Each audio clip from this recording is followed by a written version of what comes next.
ಒಂದಷ್ಟು ಜನರಿಗೆ ಸುಳ್ಳು ಹೇಳುವಂತ ಪ್ರಕ್ರಿಯೆ ಹೇಗೆ ಸಿದ್ಧಿಸಿದೆ ಅಂತಂದ್ರೆ ಆರ್ಟಿಕಲ್ 370ಯ ಪರ ವಿರೋಧದ ಚರ್ಚೆ ಸಾಕಷ್ಟು ಆಯ್ತು. ಇಡೀ ದೇಶಕ್ಕೆ ಅನ್ನಿಸ್ತು ಹೌದು ಆರ್ಟಿಕಲ್ 370 ತೆಗಿಬೇಕು ಅಂತ. ನಮ್ಮ ಸಂಸತ್ತಿನ ಕಲಾಪಗಳು ಹಾಳಾಗಿ ಹೋಗ್ತಾ ಇವೆ, ಅದನ್ನ ಸರಿ ಮಾಡೋದು ಹೆಂಗೆ ನಿಮ್ಗೆ ಅನ್ಸುತ್ತೆ ಹೇಳಿ ಅಂತ. ನರೇಂದ್ರ ಮೋದಿ ಅವ್ರನ್ನ ಎಲೆಕ್ಷನ್ ಅಲ್ಲಿ ಸೋಲಿಸ್ಲಿಕ್ಕೆ ಆಗದೆ ಹೋದ್ರೂ ಪರವಾಗಿಲ್ಲ, ಒಂದು ಮಸೂದೆ ವಾಪಸ್ ತೆಗೆದುಕೊಳ್ಳುವ ಮೂಲಕ ಸೋಲಿಸಿದ್ವಲ್ಲ ಅಂತ ಖುಷಿ ಪಡ್ಬೇಕು. ಅಕಸ್ಮಾತ್ ನರೇಂದ್ರ ಮೋದಿ ಬರದೇ ಹೋಗಿದ್ದಿದ್ರೆ ನಮ್ಮಲ್ಲೂ ಎಷ್ಟೋ ಜನ ನಂಬ್ಕೊಂಡು ಕೂತಿರ್ತಿದ್ವೇನೋ. ಎಟ್ಟರ ಮಟ್ಟಿಗೆ ಸುಳ್ಳು ಅಂದ್ರೆ ಬಾಬರಿ ಮಸೀದಿ ಕೆಳಗೆ ಮಂದಿರವೇ ಇರಲಿಲ್ಲ ಅಂದ್ರು.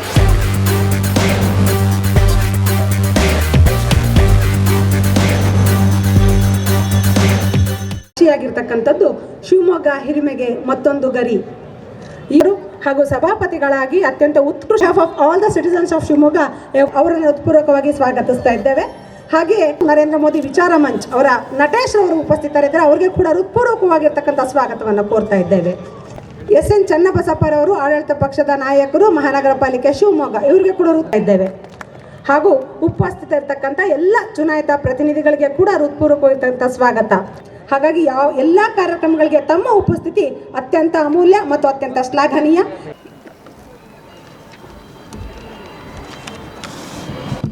ಉದ್ದಗಲಕ್ಕೂ ತಾವು ನಂಬಿದ ವಿಚಾರವನ್ನ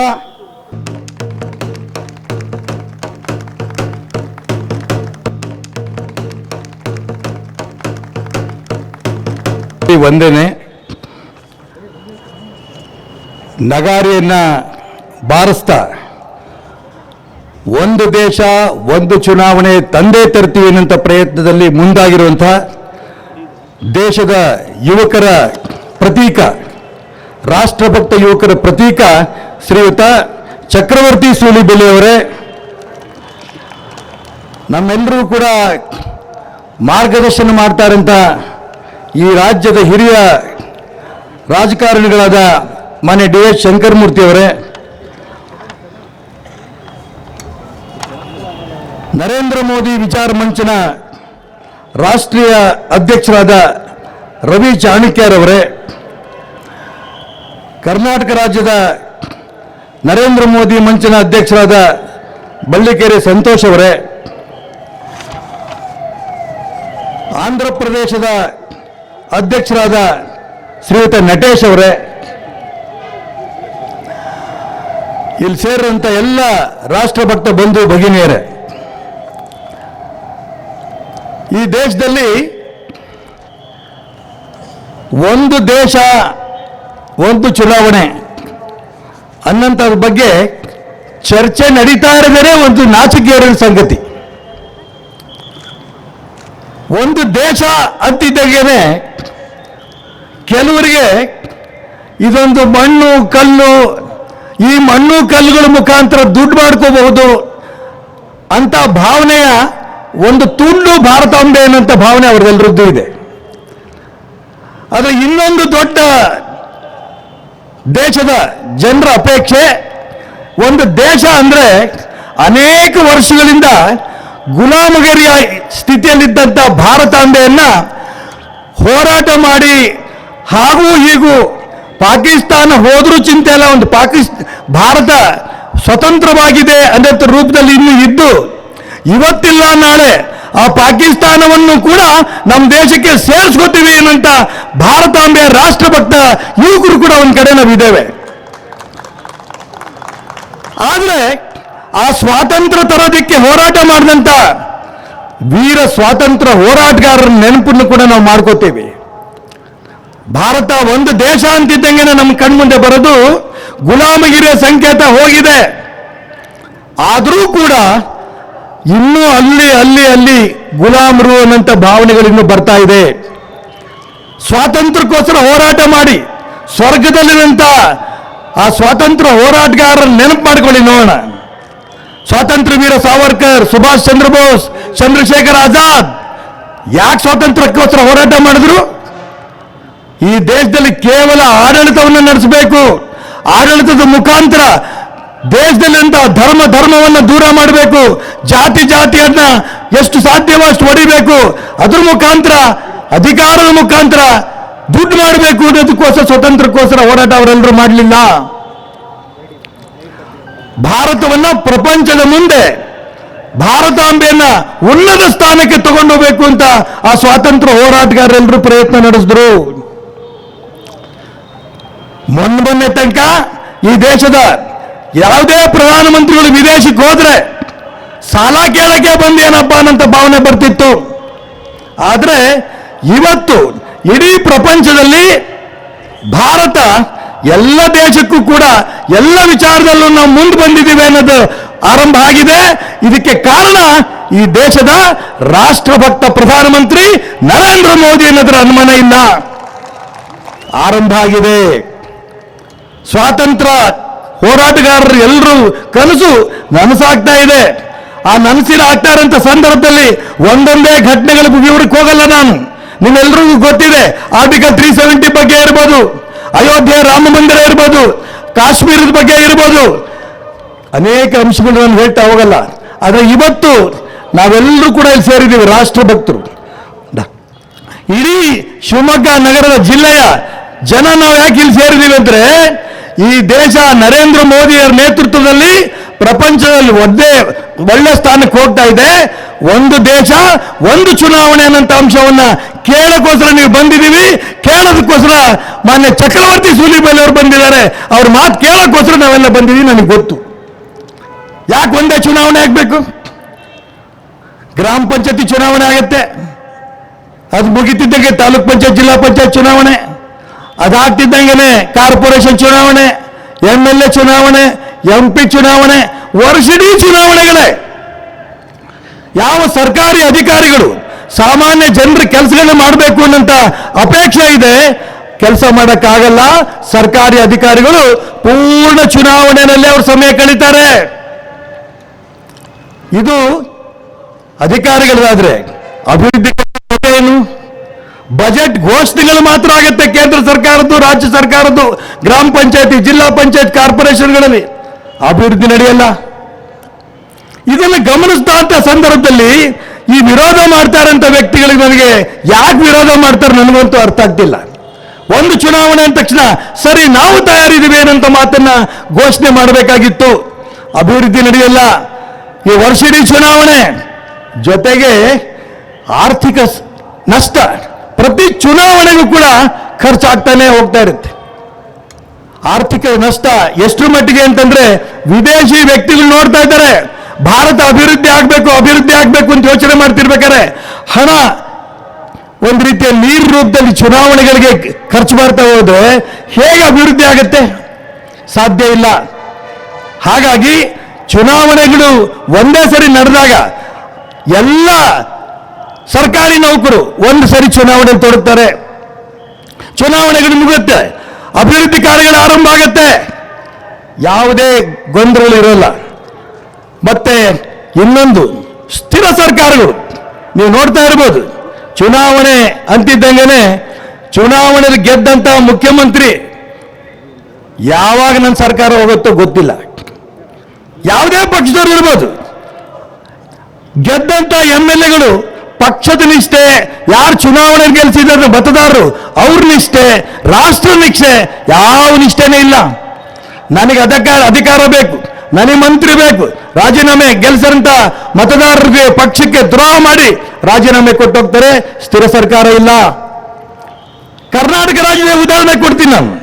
ಮೊನ್ನೆ ಚುನಾವಣೆಗಳು ಮುಗಿಯುತ್ತಿದ್ದಂಗೆ 17 ಜನ ಕಾಂಗ್ರೆಸ್ JDS ಶಾಸಕರು ರಾಜೀನಾಮೆ ಕೊಟ್ಟರು. ರಾಜೀನಾಮೆ ಕೊಟ್ಟು ಮತ್ತೆ ಚುನಾವಣೆ ನಿಂತರು, ಚುನಾವಣೆ ಗೆದ್ರು, ಮಂತ್ರಿಗಳಾದರು. ಸ್ಥಿರ ಸರ್ಕಾರ ಅಂತ ಅನ್ಕೊಂಡಿದ್ದಿದ್ರೆ, ವರ್ಷಕ್ಕೊಂದೇ ಸರಿ ಚುನಾವಣೆಗಳಾಗಿದ್ದಿದ್ರೆ ಅವ್ರು ಯಾರು ರಾಜೀನಾಮೆ ಕೊಡೋ ಪ್ರಶ್ನೆ ಉದ್ಭವ ಆಗ್ತಿರ್ಲಿಲ್ಲ. ರಾಜೀನಾಮೆ ಅಕಸ್ಮಾತ್ ಕೊಟ್ಟಿದ್ರೆ ಮುಂದೆ ಚುನಾವಣೆ 5 ವರ್ಷದ ತನಕ ನಾನು ಕಾಯಬೇಕು ಅಂತ ಆಗಿದ್ರೆ ಯಾರು ಚುನಾವಣೆ ರಾಜೀನಾಮೆ ಕೊಡ್ತಿರ್ಲಿಲ್ಲ ಶಾಸಕ ಸ್ಥಾನಕ್ಕೆ. ನಾನು ಮಂತ್ರಿ ಆಗ್ತೇನೆ ಅಂತ ಅಂದ್ಕೊಂಡು ಗೆಲ್ತಿದ್ದಂತ ಪಕ್ಷಕ್ಕೆ ದ್ರೋಹ ಮಾಡಿ, ಗೆಲ್ಸಿರೋಂಥ ಮತದಾರರಿಗೆ ದ್ರೋಹ ಮಾಡಿ ಅಧಿಕಾರಕ್ಕೋಸ್ಕರ ಬರುವಂತ ವ್ಯವಸ್ಥೆ ನಾನು ಕೇವಲ ಕರ್ನಾಟಕದ್ದು ಯಾಕೆ ಈಗ ಹೇಳ್ತಾ ಇದ್ದೀನಿ ಅಂದ್ರೆ, ಮೊನ್ನೆ ಕಣ್ಮುಂದೆನೆ ನಿಮ್ ಗಮನಕ್ಕೆ ಬಂದಿದೆ. ಇವತ್ತು ಇಡೀ ದೇಶದಲ್ಲಿ ನಡೀತಾ ಇದೆ.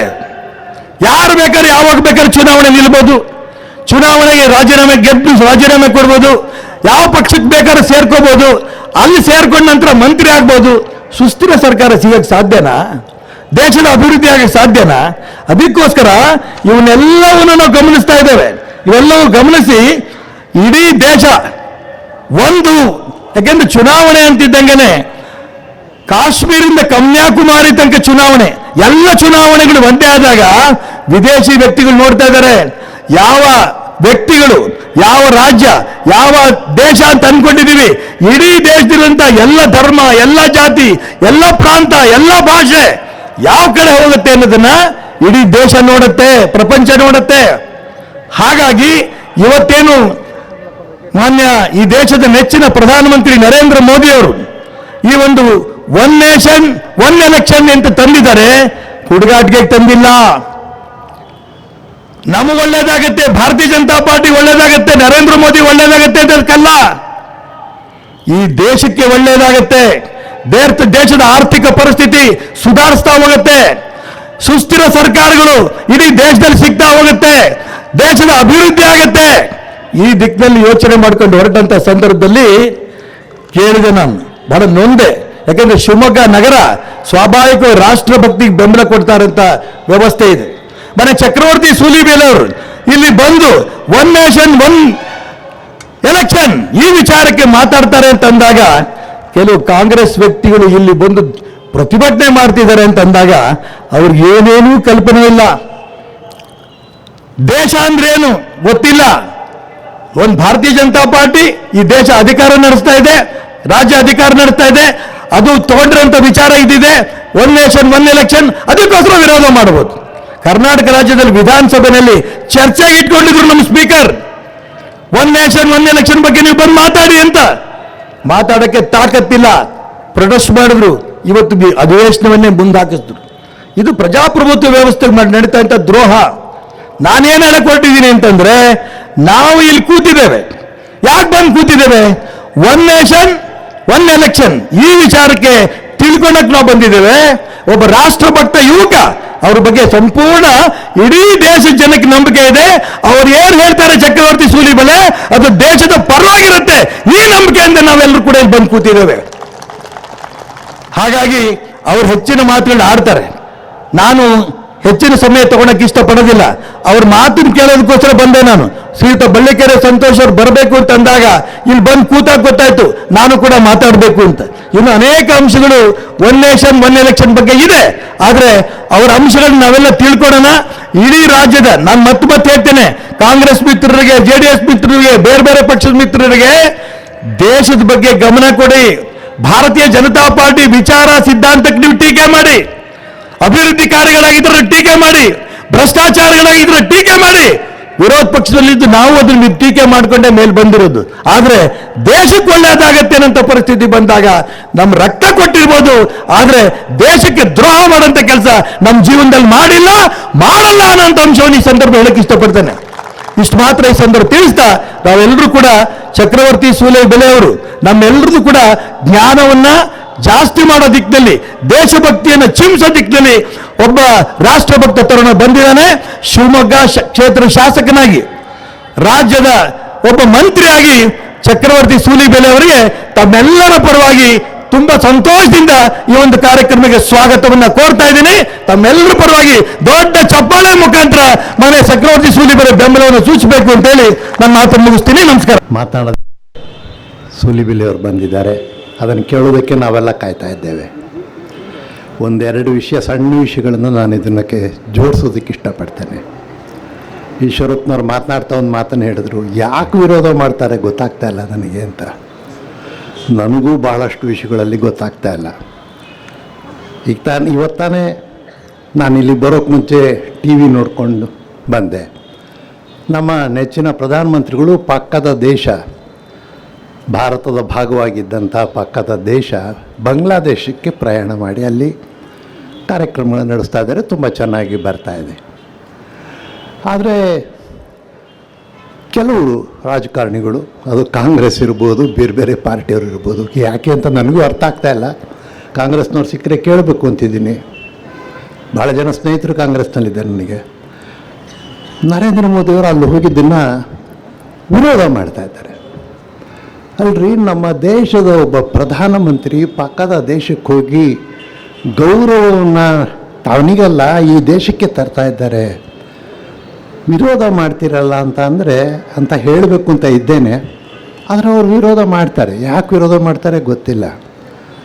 ಕೊರೋನಾ ಅಂತ ಒಂದು ಈ ಬಂದಿರತಕ್ಕಂಥ ಒಂದು ವಿಚಿತ್ರವಾಗಿರ್ತಕ್ಕಂಥ ಮಾನವ ಜನಾಂಗದ ಮೇಲೆ ಬಂದಿರತಕ್ಕಂಥ ಆ ಒಂದು ಪ್ರಹಾರಕ್ಕೆ ಭಾರತ ಮಾತ್ರ ಉತ್ತರ ಕೊಡೋಕ್ಕಾಯಿತು. ಅದನ್ನು ನ್ಯಾಯಕ್ಕೆ ತೋರಿಸಿದವರು ನರೇಂದ್ರ ಮೋದಿ.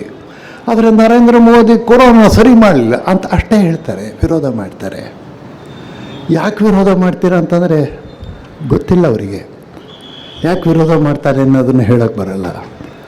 ಮತ್ತು ಕೆಲವು ಬಾರಿ ಸುಳ್ಳುಗಳನ್ನು ಹೇಳಿಬಿಡ್ತಾರೆ, ಸುಳ್ಳು. ಮತ್ತು ಈ ರೀತಿ ಕೂತಂತ ತಮ್ಮಂಥ ಜನ ಬೇರೆಯವರು ಎದುರುಗಡೆ ಕೂತಾಗ ವೇದಿಕೆಯಿಂದ ನಾವು ಸ್ವಲ್ಪ ಉದ್ವೇಗದಿಂದ ಆವೇಶದಿಂದ ಸುಳ್ಳುಗಳನ್ನು ಹೇಳಿದಾಗ ನೀವು ಸ್ವಾಭಾವಿಕವಾಗಿ ಅದನ್ನು ಕ್ಯಾರಿ ಮಾಡ್ತೀರ.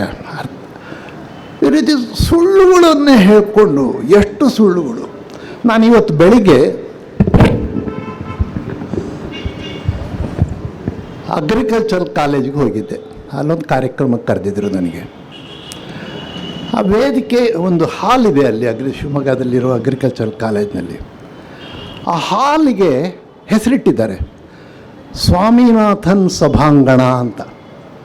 ನಾನು ಅದನ್ನು ನೋಡಿದೆ, ವೈಸ್ ಚಾನ್ಸಲರಿಗೆ ಕೇಳಿದೆ, ಭಾಳ ಒಳ್ಳೆ ಕೆಲಸ ಮಾಡಿದ್ದೀರಾ ಸರ್ ಅಂದೆ. ಯಾಕೆಂದರೆ ಸ್ವಾಮಿನಾಥನ್ ಬಗ್ಗೆ ನನಗೆ ಗೊತ್ತು ಸ್ವಲ್ಪ, ಅವರೇನೇನು ಕೆಲಸ ಮಾಡಿದ್ದಾರೆ ವರದಿಗಳು. ಅವ್ರು ನಕ್ಕರು. ನಾನು ಹೇಳಿದೆ, ಸ್ವಾಮಿನಾಥನ್ ವರದಿ ಜಾರಿಗೊಳಿಸಬೇಕು ಅಂಥೇಳಿ ನಾನು ಇದ್ದಂಥ ವೇದಿಕೆ ಮೇಲೆ ನನ್ನ ಭಾಳ ಒಳ್ಳೊಳ್ಳೆ ಸ್ನೇಹಿತರ ರಾಜ್ಯ ರೈತ ಸಂಘದಲ್ಲಿರ್ತಕ್ಕಂಥವರು ಆವೇಶಭರಿತರಾಗಿ ಭಾಷಣ ಮಾಡಿದ್ದನ್ನು ನಾನು ಕೇಳಿದ್ದೆ. ನರೇಂದ್ರ ಮೋದಿಯವರು ಆ ಸ್ವಾಮಿನಾಥನ್ ವರದಿ ಆಧಾರದ ಮೇಲೆ ಇವತ್ತು ರೈತ ಕಾಯ್ದೆಗಳನ್ನು ಜಾರಿಗೆ ಮಾಡಿದ್ದಾರೆ. ನಾನು ಅಂದ್ಕೊಂಡಿದ್ದೆ ಕರ್ನಾಟಕ ರಾಜ್ಯ ರೈತ ಸಂಘದವರು ನರೇಂದ್ರ ಮೋದಿಗೆ ಅಭಿನಂದನೆ ಸಲ್ಲಿಸ್ತಾರೆ ಅಂತ. ಇಲ್ಲ, ನರೇಂದ್ರ ಮೋದಿ ತಪ್ಪು ಮಾಡಿದ್ದಾರೆ, ಇದೆಲ್ಲ ಸರಿ ಇಲ್ಲ, ಬಂದ್ ಮಾಡ್ತೇವೆ ನಾವು. ಯಾಕ್ರಿ, ಏನು ತಪ್ಪಿದೆ ಹೇಳ್ರಿ? ಅವೆಲ್ಲ ಇಲ್ರಿ, ತಪ್ಪು, ಸುಳ್ಳು ಹೇಳ್ತಕ್ಕಂಥ ಎಲ್ಲದು ಈಶ್ವರಪ್ಪನ ಪ್ರಸ್ತಾಪ ಮಾಡಿದ್ರು. CAA ಬಗ್ಗೆ, 370 ಬಗ್ಗೆ. ನಾವೆಲ್ಲ ನಮ್ಮ ರಾಜಕೀಯ ಜೀವನದೊಳಗೆ ಸಣ್ಣ ಹುಡುಗರಿದ್ದಾಗಿಂದ ಕೂಗಿದವ್ರು ನಾವು. ಜಹಾ ಹುವಾ ಬಲಿದಾನ್ ಮುಖರ್ಜಿ ಕಾ ಓ ಕಾಶ್ಮೀರ್ ಹಮಾರಾ ಹೈ ಅಂತ ಕೂಗಿದವ್ರು ನಾವು. ಹಾಗೆ ಹೇಳ್ಕೊಂಡು ನಾನು ಈಶ್ವರಪ್ಪನವರು ಯಡಿಯೂರಪ್ಪನವರು ಆ ಶ್ರೀನಗರದ ಮೈದಾನದಲ್ಲಿ ರಾಷ್ಟ್ರಧ್ವಜ ಹಾರಿಸೋಕೆ ಹೋಗಿದ್ವಿ. ಗುಂಡಾಗಿ ಸಾಯಿಸ್ತಾರಲ್ಲೇ ನಿಮ್ಮನ್ನು ಅಂತಂದರೆ ಪರವಾಗಿಲ್ಲ, ಸತ್ತರೂ ಪರವಾಗಿಲ್ಲ ಅಂತ ಹೋಗಿದ್ವಿ ನಾವು. ಬಹುಶಃ ಭಾಳ ಜನಕ್ಕೆ ಗೊತ್ತಿಲ್ಲ. ಅಂಥ ಕಾಶ್ಮೀರದಲ್ಲಿ ಇವತ್ತು ನರೇಂದ್ರ ಮೋದಿಯವರು ಆರ್ಟಿಕಲ್ 370 ತೆಗೆದುಹಾಕಿ ಅದ್ಭುತವಾದ ಕೆಲಸ ಮಾಡಿದ್ರೆ, ಇಲ್ಲ ಅದಕ್ಕೆ ನಮ್ಮದು ವಿರೋಧ. ಅಂದರೆ ಎಲ್ಲದಕ್ಕೂ ಈ ರೀತಿ ವಿರೋಧ ಮಾಡ್ತಾರೆ. ಇದನ್ನು ನಾವು ಸ್ವಲ್ಪ ಸಮಾಜದೊಳಗೆ ಇದೊಂದು ಚರ್ಚೆ ಆಗಬೇಕು, ಅರ್ಥ ಮಾಡ್ಕೋಬೇಕು. ಮತ್ತು ಈ ಒಂದು ದೇಶ ಒಂದು ಚುನಾವಣೆ ವಿಷಯದ ಬಗ್ಗೆ ಸಾಕಷ್ಟು ಕೆಲವರಿಗಂತೂ ಅರ್ಥ ಆಗೋದಿಲ್ಲ ಭಾಳಷ್ಟು ಬೇಗ. ಆದರೆ ನನಗೆ ನೆನಪಿರೋಂಗೆ, ನಾನು 12 ವರ್ಷದ ಹುಡುಗ ಆಗ ಮೊದಲ ಚುನಾವಣೆ ಆದಾಗ ಅದರಲ್ಲಿ ಭಾಗವಹಿಸಿದ್ದು ನಾನು. 52, 57, 62, 67 ಎಷ್ಟೋ ಚುನಾವಣೆಗಳು ಒಟ್ಟಿಗೆ ನಡೆದವು, ಅಸೆಂಬ್ಲಿ ಮತ್ತು ಪಾರ್ಲಿಮೆಂಟ್. ಆಮೇಲೆ ರಾಜಕೀಯ ಕಾರಣಗಳು ಬೇರೆ ಆಗಿದೆ. ಇವತ್ತು ಪುನಃ ವಾಪಸ್ ತರಬೇಕು. ಅದಕ್ಕೆ ಬರ್ಬೋದಾದಂಥ ತಾಂತ್ರಿಕ ವ್ಯಾವಹಾರಿಕ ಸಮಸ್ಯೆಗಳು, ಸವಾಲುಗಳು ಏನು ಬರ್ಬೋದು, ಅದ್ರ ಬಗ್ಗೆ ಚರ್ಚೆ ಆಗಬೇಕು. ಅವತ್ತು ಕಾಲ ಆಗಿತ್ತು, ಸ್ವಲ್ಪ ಬದಲಾವಣೆ ಆಗಬೇಕು ಅಂತ ಹೇಳ್ಬೋದು. ಬದಲಾವಣೆಗಳನ್ನು ತೋರಿಸ್ಬೋದು, ಹೇಳ್ಬೋದು, ಕೇಳ್ಬೋದು. ಬಿಟ್ಟು ಅಸೆಂಬ್ಲಿ ಒಳಗೆ ನಾನು ಕಾಗೇರಿ ಅವರಿಗೆ ಫೋನ್ ಮಾಡಿ ಹೇಳಿದ್ದೆ, ಭಾಳ ಅದ್ಭುತ ಕೆಲಸ ಮಾಡಿದ್ದೀರಾ, ಅದಕ್ಕಾಗಿ 2 ದಿವಸ ನೀವು ಅಧಿವೇಶನನ್ನೇ ಇಟ್ಟಿದ್ದೀರಾ, ಇದ್ರ ಬಗ್ಗೆ ಚರ್ಚೆ ತೀರ್ಮಾನ ಏನು ನೀವು ತೀರ್ಮಾನ ಮಾಡಿದ ಪಾರ್ಲಿಮೆಂಟಿಗೆ ಏನು ಹೋಗೋದಿಲ್ಲ, ಅದು ಚರ್ಚೆ ಆಗ್ತದೆ ಅಂತ ಸಂತೋಷಪಟ್ಟಿದ್ದೆ. ಆದರೆ ನಮ್ಮ ರಾಜ್ಯ ಆಳಿದವರು, ಅವರು ಮುಖ್ಯಮಂತ್ರಿಗಳಾಗಿದ್ದವರು, ನಾ ಚರ್ಚೆ ಮಾಡಲ್ರಿ, ಯಾಕೆ ಮಾಡಲ್ರಿ? ಅಲ್ಲಪ್ಪ, ಯಾಕೆ ಚರ್ಚೆ ಮಾಡಲ್ಲ ಅಂಥೇಳಿ ಈ ರೀತಿ ಒಂದು ಸಭೆ ಮಾಡಿ ಹೇಳಿ ನೋಡೋಣ. ಎಂತದ್ರಿ ಹೇಳಲ್ರಿ, ನಾವು ಮಾಡಲ್ರಿ, ಚರ್ಚೆನೂ ಮಾಡಲ್ಲ, ವಿರೋಧ ಮಾಡ್ರಿ, ಯಾರು ಬೇಡ ಅಂದರು. ನೀವು ಹೇಳಿ ಸರಿ ಇಲ್ಲ, ಇವತ್ತಿನ ಕಾಲಕ್ಕೆ ಆಗೋದಿಲ್ಲ, ಇದು ಒಪ್ಪೋದಿಲ್ಲ, ಇಂತಿಂಥ ಸಮಸ್ಯೆ ಬರ್ತದೆ, ಈ ಥರ ಸವಾಲುಗಳು ಬರ್ತದೆ, ಸವಾಲುಗಳಿಗೆ ಉತ್ತರ ಕೊಡೋಕ್ಕಾಗೋದಿಲ್ಲ, ಮತ್ತು ಈಗ ನಾವು ಅಡ್ಜಸ್ಟ್ ಆಗಿ ಹೋಗಿಬಿಟ್ಟು ಏನು ಹೇಳ್ತೀರಾ ಹೇಳಿ, ಚರ್ಚೆನೇ ಮಾಡೋಕ್ಕೆ ತಯಾರಿಲ್ಲ, ವಿರೋಧ. ಇಂಥ ಸಂದರ್ಭದಲ್ಲಿ ನನ್ನ ಸೇರಿಕೊಂಡು ಬಹುಶಃ ನಾನು ಸೂಲಿಬೆಲೆಯವರು ಮಾತಾಡ್ತಾರೆ ಅಂದಾಗ ಬಂದಿರೋ ಕಾರಣ, ನನ್ನ ಮನಸ್ಸಿನಲ್ಲಿರಬಹುದಾದ ಇವತ್ತಿನ ಸವಾಲುಗಳಿಗೆ ಕೆಲವಕ್ಕಾದರೂ ಉತ್ತರಗಳ ರೂಪದಲ್ಲಿ ಅವ್ರ ಮಾತಿನಲ್ಲಿ ಬರ್ಬೋದು ಅಂತ ಅಂದ್ಕೊಂಡು ಬಂದಿದ್ದೇನೆ. ತಾವೆಲ್ಲ ಬಂದಿದ್ದೀರಾ ಅಂದ್ಕೊಂಡಿದ್ದೇನೆ. ಒಂದೇನು ಅರ್ಥ ಇಲ್ಲದ ಮಾತಿನಲ್ಲಿ ಇಲ್ಲ ಅವ್ರು ಆಗಬೇಡ ಅಂದರೆ ಆಗಬೇಕು ಅಂತ ನಾವು ಹಾಗೆ ಹೇಳೋದಕ್ಕೆ ತಯಾರಿಲ್ಲ, ನಾನು ತಾವೂ ತಯಾರಿಲ್ಲ ಅಂದ್ಕೊಂಡಿದ್ದೇನೆ. ಹಾಗಾಗಿ ಈ ದೇಶದೊಳಗೆ ಒಂದು ದೇಶಕ್ಕೆ ಒಂದೇ ಚುನಾವಣೆ, ಅದರ ಮಜಲುಗಳೇನು, ಅದರ ಸವಾಲುಗಳೇನು, ಅದಕ್ಕೆ ಉತ್ತರಗಳೇನು, ಅದರಿಂದ ಬರ್ಬೋದಾದಂಥ ಒಳ್ಳೆಯ ಭಾವನೆಗಳು, ಒಳ್ಳೆಯ ದೃಶ್ಯ ಏನು, ಈ ದೇಶದ ಮುಂದುವರಿಕೆಗೆ ಏನೇನು ಆಗಬಹುದು ಅಂತಕ್ಕಂಥದ್ದನ್ನು ಅವ್ರ ಬಾಯಿಯಿಂದ ಕೇಳೋಣ ಅಂತ ಹೇಳ್ತಾ, ಈ ಒಂದು ಸಂದರ್ಭದೊಳಗೆ ನನಗೂ ವೇದಿಕೆಯಲ್ಲಿ ಬಂದು ಕೂತ್ಕೊಂಡು ಅವ್ರ ಮಾತುಗಳನ್ನು ಕೇಳ್ತಕ್ಕಂಥ, ನನ್ನ ಮನಸ್ಸಿನಲ್ಲಿರ್ತಕ್ಕಂಥ 4 ಮಾತುಗಳನ್ನು ಆಡೋದಕ್ಕೆ ಅವಕಾಶ ಕೊಟ್ಟಂಥ ಎಲ್ಲರಿಗೂ ಧನ್ಯವಾದ ಅರ್ಪಿಸಿ ನಾನು ಮಾತನ್ನು ಮುಗಿಸ್ತೇನೆ. ಎಲ್ಲರಿಗೂ अपना पूरे देश के अंदर में प्रवास चल रहा है और इसी समय बंगाल और आसाम के चुनाव के बाद आज बोलने का औचित्य अपना नहीं पड़ रहा है, लेकिन जितनी भी इस स्टेडियम के अंदर में राष्ट्रभक्त जनता बैठी है, मैं इतना कहकर के जाना चाहता हूं कि विगत 6 महीनों के अंदर में बहुत कठोर बिल आने वाले हैं. जब नमो रूपी पेस्टिसाइड जब पड़ेगा तो सारे बैक्टीरिया और वायरस सब अपने अपने बिलों से निकलने वाले हैं, रोड पे भी आने वाले हैं. लेकिन एक बात ध्यान रखना, भारत के यशस्वी प्रधानमंत्री ने एक संकल्प लिया था कि सौगंध मुझे इस मिट्टी की, मैं देश नहीं झुकने दूंगा, और भारत के गौरव को बढ़ाने का काम नरेंद्र मोदी का है और नरेंद्र मोदी भारत के गौरव को बढ़ा करके ही जाएंगे. दुनिया ने देखा, चाइना को अगर किसी के शासन काल में हटते हुए देखा है, पाकिस्तान को थर्राते हुए देखा है, भारत माता के विश्व के गौरव को, परचम को लहराते हुए देखा है और अमेरिका को झुकते हुए देखा है, तो भारत के यशस्वी प्रधानमंत्री नरेंद्र मोदी के राज्य में ही देखा है. दुनिया जानती 15 अगस्त 47 से जब से देश आजाद हुआ तब से आज तक शायद हमारे ईश्वरप्पा जी उस कार्यक्रम में थे जिस कार्यक्रम में मैं और नरेंद्र भाई आया हुआ था बेंगलोर के अंदर में. मैंने कहा था हिंदुस्तान की रक्षा कोई जरूरी नहीं सेना की वर्दी को पहन करके हो, हिंदुस्तान की रक्षा घरों से बाहर निकलोगे, कमल के फूल पे मोहर लगाओगे, बटन दबाओगे और हिंदुस्तान की रक्षा हो जाएगी. और वो करके दिखाया है. आज वही पाकिस्तान जो यूएनओ के अंदर में जाकर के अमेरिका के पास जाकर के गिड़गिड़ाता था, आज वही पाकिस्तान जब हिंदुस्तान की बात आती है तो डर के मारे उस बैठक में ही नहीं जाता है. यह अच्छे दिनों की शुरुआत है. मैंने पहले भी कहा, अभी बंगाल में आदरणीय नरेंद्र भाई और हम लोग एक कार्यक्रम में थे, मैंने कहा कि सरकार बनाना होता तो सरकार तो हमारे बाएं हाथ का काम होता है, लेकिन भारत माता के गौरव को, इस देश के गौरव को बढ़ाना है. इस देश के गौरव को बढ़ाने के लिए यदि एक जीवन नहीं सैकड़ों जीवन नरेंद्र भाई को समर्पित करने पड़ जाएंगे, वो भी गौरव के साथ भारत माता के श्री चरणों में समर्पित कर देंगे. क्योंकि भारत के अंदर में आज तो आपने छोटे से बिलों का आपने उदाहरण दिया है, अभी 3 बिल ऐसे आने वाले हैं जिससे जितनी भी राष्ट्र विरोधी शक्तियां हैं वो सारी मैदान में भी आएंगी. और वो ये जानती है कि जब जीएसटी को मैंने वापस नहीं लिया, नोटबंदी को वापस नहीं लिया, तो इस तरीके के सीए को वापस नहीं लिया, तो क्या किसान बिल और ये सारे बिल वापस होने वाले? कोई बिल वापस नहीं होगा, क्योंकि ये सारे बिल भारत माता के श्री चरणों में समर्पित है. और ये बता दो, नरेंद्र मोदी के जीवन में कोई भी आगे पीछे रोने गाने वाला नहीं, सिर्फ आप लोगों के अतिरिक्त. यदि आपका चेहरा मुस्कुराएगा तो नरेंद्र मोदी की माता और नरेंद्र मोदी का चेहरा मुस्कुराएगा. यदि आपके चेहरे से मायूसी झलकेगी तो नरेंद्र मोदी और भारत माता के चेहरे से मायूसी झलकेगी. इन्हीं शब्दों के साथ मैं नमन और वंदन करता हूं. मैं इतना आश्वासन देकर के जा रहा हूं कि आप लोग बड़े से बिल 3 बिलों के लिए आप तैयार रहे। जय हिंद, जय भारत। ಕಿರೀಟಿನೀಂ ಬ್ರಹ್ಮರಾಜರ್ಷಿ ರತ್ನಾಢ್ಯಾಂ ವಂದೇ ಭಾರತ ಮಾತರಂ.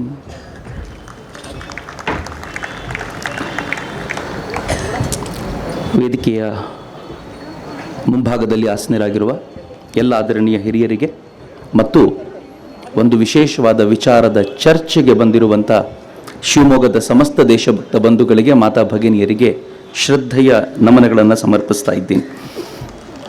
ಪ್ರಜಾಪ್ರಭುತ್ವಕ್ಕೆ ಒಂದು ಶ್ರೇಷ್ಠವಾದ ಉದಾಹರಣೆ ಇದು.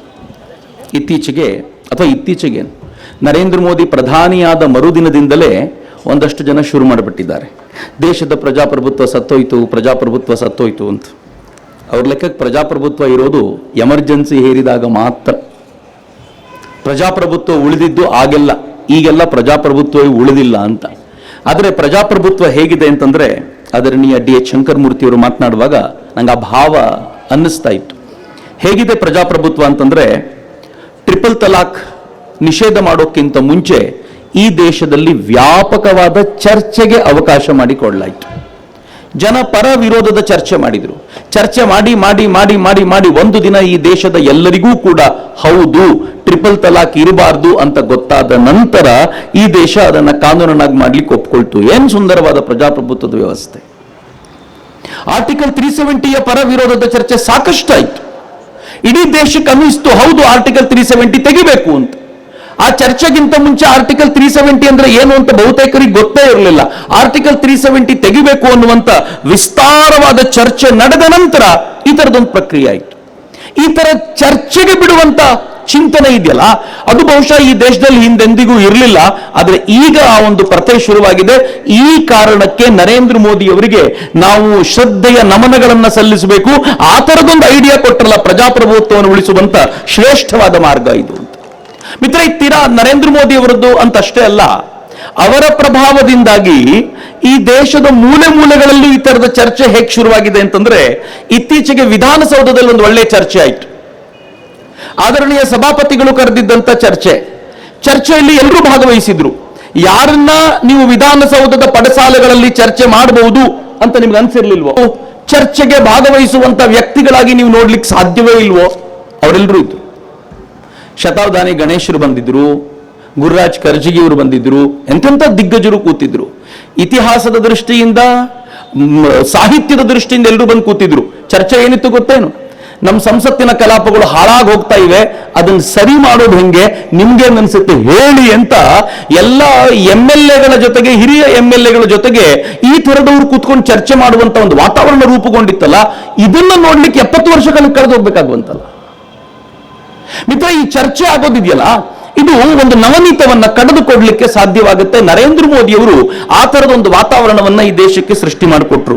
ಆದರೆ ದುರದೃಷ್ಟ ಏನು ಅಂತಂದ್ರೆ, ನಂಗೆ ಶಂಕರಮೂರ್ತಿ ಅವರು ಹೇಳುವಾಗ ಅನ್ನಿಸ್ತಾ ಇತ್ತು, ಒಂದಷ್ಟು ಜನರಿಗೆ ಸುಳ್ಳು ಹೇಳುವಂತ ಪ್ರಕ್ರಿಯೆ ಹೇಗೆ ಸಿದ್ಧಿಸಿದೆ ಅಂತಂದ್ರೆ, ಏನಾದ್ರೂ ಒಂದು ಸುಳ್ಳನ್ನ ಹೇಳ್ತಾ ಹೋಗೋದು.